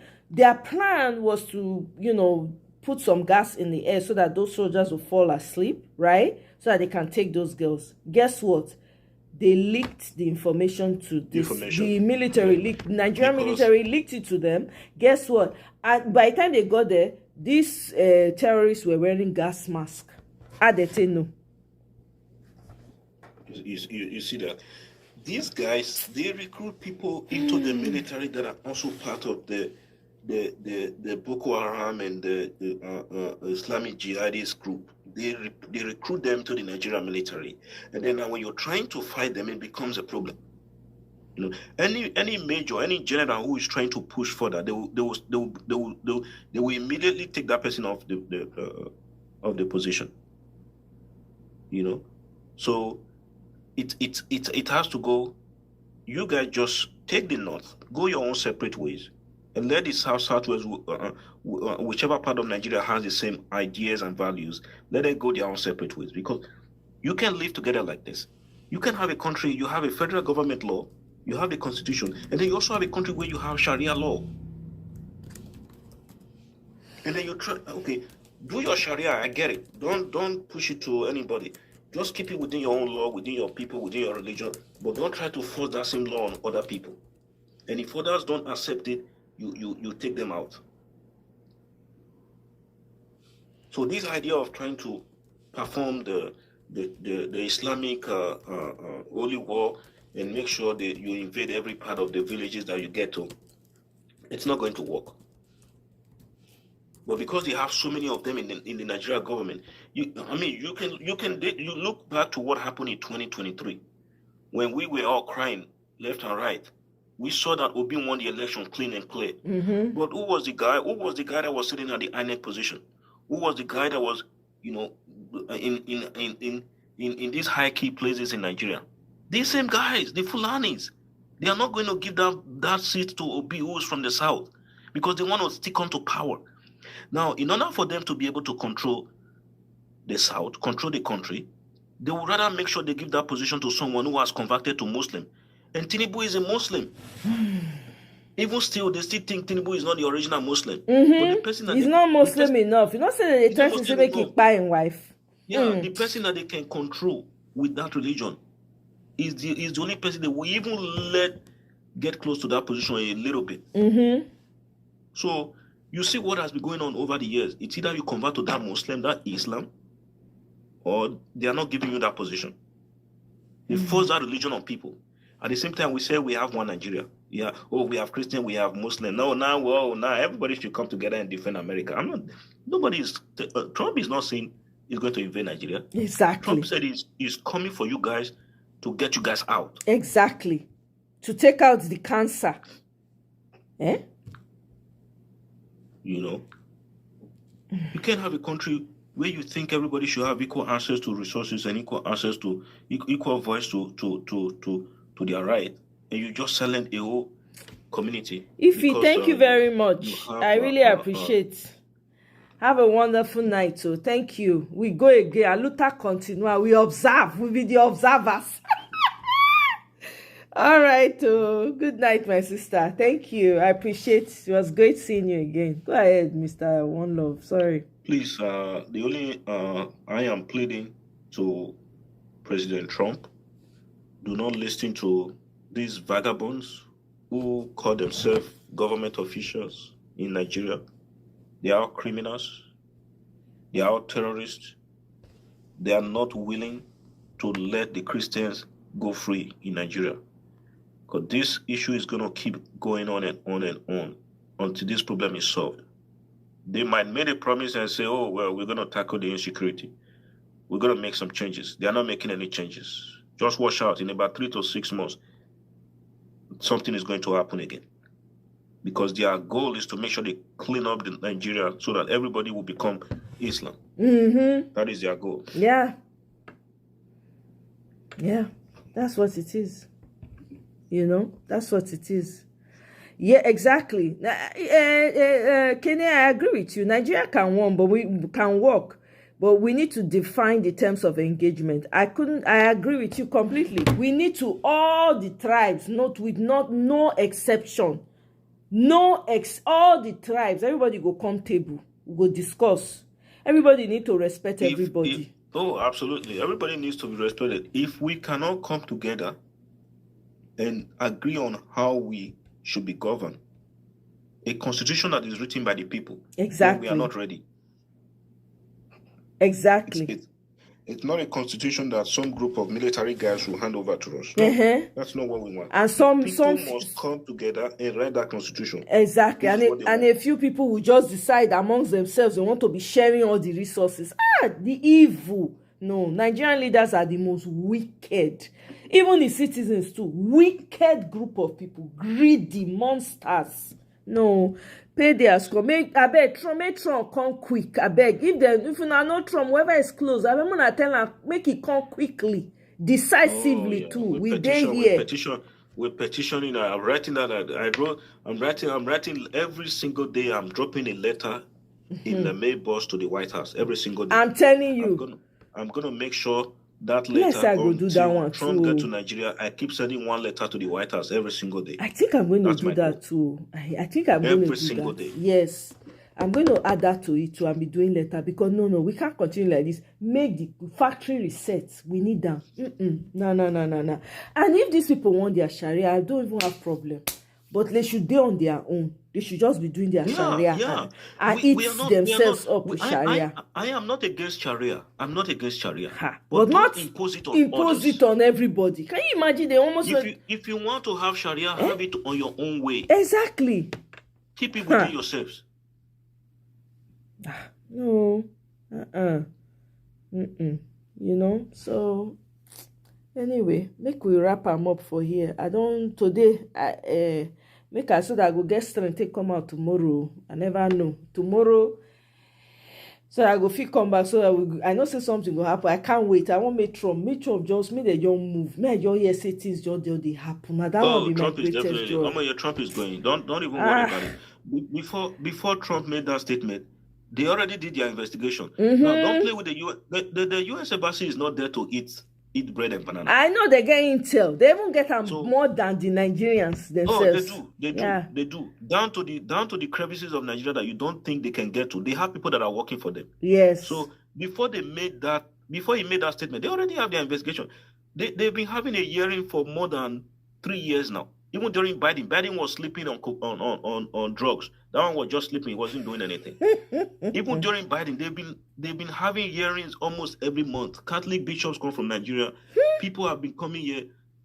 Independent journalists have been doing research every single month, and they already have their own investigation. They know what they are before they start making the accusation. They know what they are talking about. The Nigerian government can deny from head to toe from now till next year. They already have their investigation. Yeah. And Trump is coming. You saw the latest Trump declaration. You guys see it? Did you see that? I played it today? earlier. Yeah, today. There was a latest one. Let me bring it up again as wrapping up with this so that you guys can hear it again. Because this man did not come play. When I say come play, the man did not come to play with you people. So, and that person when not they play, now we want, I beg, I not fit. Christianity is facing an existential threat in Nigeria. Thousands and thousands of Christians are being killed. Radical Islamists are responsible for this mass slaughter. I am hereby making Nigeria a country of particular concern. That's a legal definition. When the Christians or any such group is slaughtered, like is happening in Nigeria, 3,100 versus 4,476 worldwide. What horrible numbers. Something has to be done.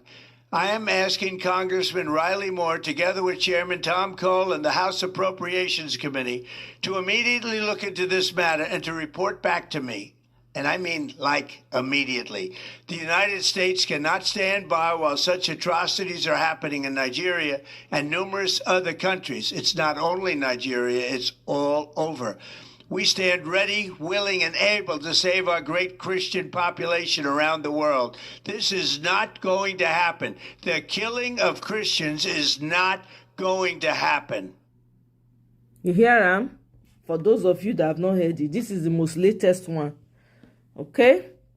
It's really horrible numbers, I'm telling you. Yeah, it is horrible. It's the largest place of Christian persecution around the whole world. How many population we get? Where they go, they buy people every left and right like that. Come on now. And because all of the top people in government, they are all the jihadist Islam. That's why they don't want to do anything about it. Of course. You see Shegumi. Shegumi moving like the government himself. Yeah. And we have this mentality of, we don't want to get involved in government. We Christians, we don't want to get involved in government. But guess what? If you don't get involved, you'll be rude and coward. The Christians are the worst. I'm sorry to say. The Southern Christians are the worst. I'm sorry to say, respectfully. You still see people that are telling, even among, where are the GOs and the mommy GOs? They're all silent.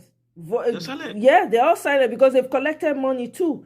They've collected sukus money from these people. They've kept quiet. They are watching their brothers and sisters being slaughtered. They don't care. Look at the one that came out, Wale, whatever his name, Ade Farasi. Came out, the man opened his mouth to say it has been happening. It's not new. 40 years. And you dey pulpit. And you have Christians who sit there and allow it. No, I beg. You know why he's able to speak like that? I beg. Because they never buy mama, they never buy papa. Let be the thing. That's why he's able to say that. So those people that they slaughter, they bury for only one grave. They go, you dig big hole like that. Poor people. Nobody hurts, they move. Una keep quiet. No, it's unforgivable. Southern Christians, unforgivable. God forbid. Poor speed for Christ. Poor speed for their face. Now to do hallelujah challenge. Do prayer from now till tomorrow. But your brothers and sisters are being slaughtered every day. No. No, I'm sorry. God forbid. It's not happening. You're there in the south enjoying the tithe and offering. You're saying it's not happening in the north. Look, why don't you become Pastor Ezekiel? So that's how you know that you are a true Christian. Exactly. Go to the north and preach. Pastor Ezekiel now he's the hero. He's the hero. I don't tell everybody now. I put up his account for a long time. Please, you guys, all the people when they want to pay tithe and offering, pay to Reverend Achomo. Please, he needs it. Pay tithe and offering to Reverend Achomo. Please. It's crazy. How can you do? And yes, Mr. Tony Africa, thank you very much. His congregation sat there. The conscience, complacency. You are clapping for the man as he's talking about how this thing has been happening and he has been Hey, God forbid. No. It is a shame. Shame. Big shame. Fire all of now. We go see me Trump not come. I'm telling you, I don't already fire them. All of them, when they gaslight, you people, have you read book? Have you done this? You people don't know what happened. Make it happen. We want to see it.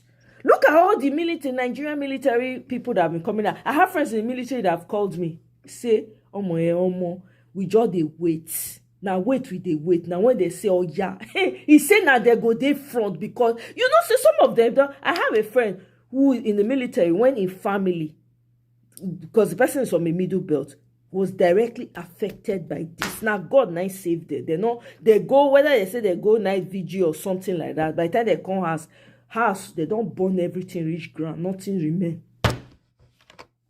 Nothing remain. They were looking for them. They were hunting them down. Most of the people when they're there around there, they don't buy all of the finish.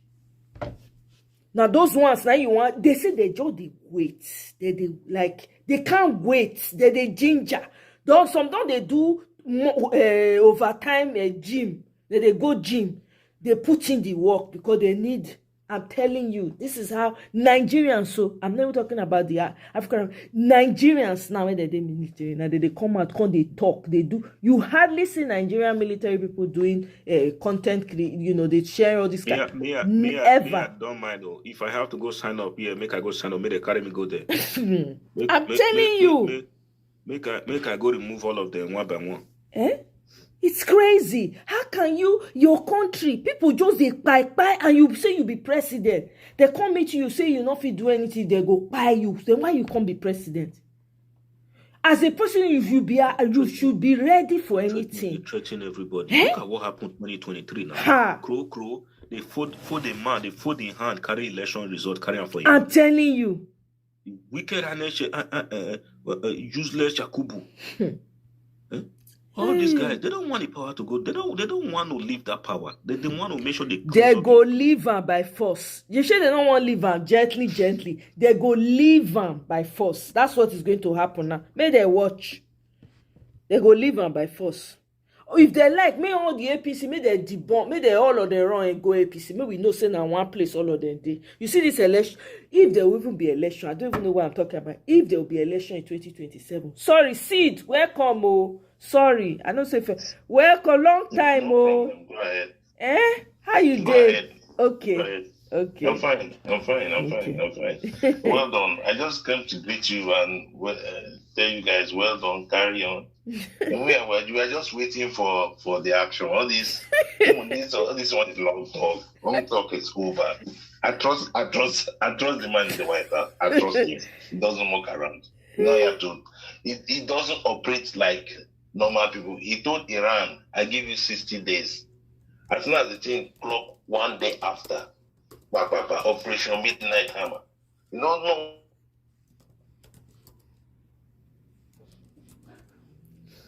What's happen? Connection. For the press. He said, please stop the killing. Right before the press. He told him like he's not telling me in the backyard, he told him everywhere. So that thing has continued. Now he doesn't want to talk to anybody. He's not already the options are on the floor for him. His country has come in now. He has gone into that place and he has extracted an American. So it's not rocket science. He has actually done it. He extracted Americans that were held by Boko Haram, extracted them. Our chief of defense did not know. Our president was sleeping. Now, early morning, they just announced that the heroes have gone into and extracted an American. Full stop. So all we are waiting for is for it to happen. And it will show that Nigeria is not sovereign. Because Nigerians, see, once I like Nigeria,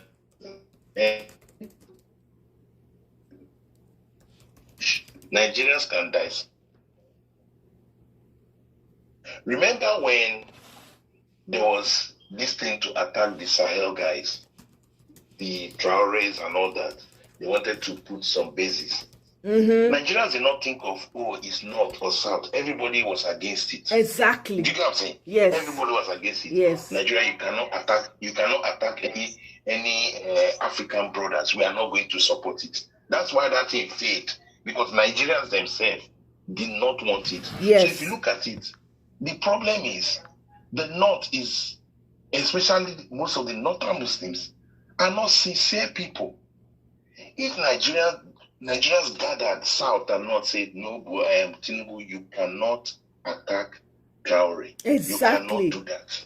We are not going to support you. We are not going to attack Niger. We not agree. Everybody come and say, lie, we don't want. Everybody came out. So Nigerians know what is it. The thing is, we don't want terrorism in the land. Enough is enough. And instead of the Muslim guys that saw us support them before to say of a truth, this thing, good. Let us, I know some of them have been saying, but majority of them are not saying it. So therefore, Nigerians know what is there. And when the thing will happen, it will shock people. Nigerians will say, come in, sit down, take pepper soup. Relax yourself. Exactly. That's it. Relax yourself, take pepper soup, do the needful.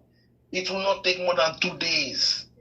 It will take more than 2 days. Everywhere will be calm. Exactly. Everywhere will be calm. And this fear of, he wants to take he's not here for Tinubu's job. He doesn't need Tinubu's job, number one. Number two, the resources, they already take it. So what are we saying? Exactly. The resources you are talking of. Okay. Let's oil and gas resources. How many American companies? You have all the American companies here in the oil and gas region. Mm-hmm. You have all the BPs, you have all the oil and gas companies, Halliburton. So Halliburton was owned by Dick Cheney, who is currently late now. He was owned by Dick Cheney, he's an American in the highest places of government. So if you talk of oil and gas, they're already there. If you talk of mining, if you go deep into the mining sector and everything, they will still be there. There are a lot of mining companies, sub-mining companies that are operational. This one China is talking. They are mining our thing. So mining is important for them. So they will say, oh, don't disrupt it. Why? Because at least we include the mining and then we'll give them whatever they want. Then they use it to buy whatever they want. So at the end of the day, the resources are still being plundered. Now, why are Nigerians thinking as if resources? The resources are all the day plundered. It has been plundered since 1960.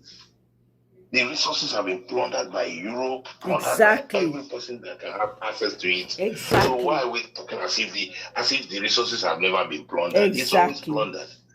And number three, if a man has been giving you money, he has right to come and ask questions. Bam. It's just like, a guy that is training a girl in school, maybe, some of these Igbo traders, they have some little girls who want to marry them, but they are taking them through school, paying for the school fees, giving her money. Then when she don't graduate, she says she don't want to marry again. For what?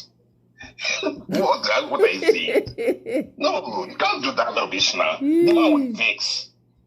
Somebody that has been giving you aid, somebody has given you money, somebody has given you all the things you need. Then you now say, oh boy, this thing I'm giving you, you are using it to injure people that I have interest with. Because if I don't, these are my voting block. This is my voting block. I promise them that I will make sure that they are protected globally. It's my voting block. And also, number two, I also need access to those things. So for that reason alone, I'm going to. The man has rights. He has rights. We may not like it, but it's the truth. He has rights because he puts the money where his mouth is. He puts the money where his mouth is because every American government has been doing that. The Obama government did what was beneficial to them, and they still took resources. So let's not joke out. The resource question is a very, very poor question. And why should people be annoyed that they are dealing with the cancer of terrorism? Then they are very evil. They hate the country. They hate it. They do. We need a peaceful country. They do. Where people will thrive. They hate themselves. Where things will move on. And the truth is that there's nothing Tinubu can do because his hands is tied. You get me? They know all the dossier around him. He can't make noise. The only person that will make noise for him is what? Macron. And the truth is that in a chess game, in a highly politically motivated chess game, France will deny you. France will say, I don't know you. It go there like shock. Because when they come to that G20, it's dog eat dog. And when they put all the games on the ground, France will say, okay, you know what? The Americans want access. If they get access, we may be able to have access. Do we need it? Do we need this person again? No. They move on. It will just be like that. So France, has France said anything? No, Macron can't say anything. The dog eat dog. The big dog enter the camp. Donald Trump is not going to G20. See, they go. As of September, Donald Trump say they go G20. Abi, you never hear. So even if he go G20, who is the G20? It's 20 nations. Abi, we're not in that 20 now. Why are we counting ourselves? In the African nations, we don't follow the G20. That's right. It's South Africa that goes there. Like, okay, let's count the G20 nation. Nigeria is not there. What's this? It's only when they invite you as an outsider in that G20. If they don't invite you, your name no day list. Nigeria's name have been out of the list for long. For long. We're not even in BRICS. We're not in G20. BRICS na invitation. G20 na invitation. Okay, we'll come around, let's talk with you. That's it.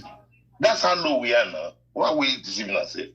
So if Trump go to the G20, Trump is not a very diplomatic human being. No.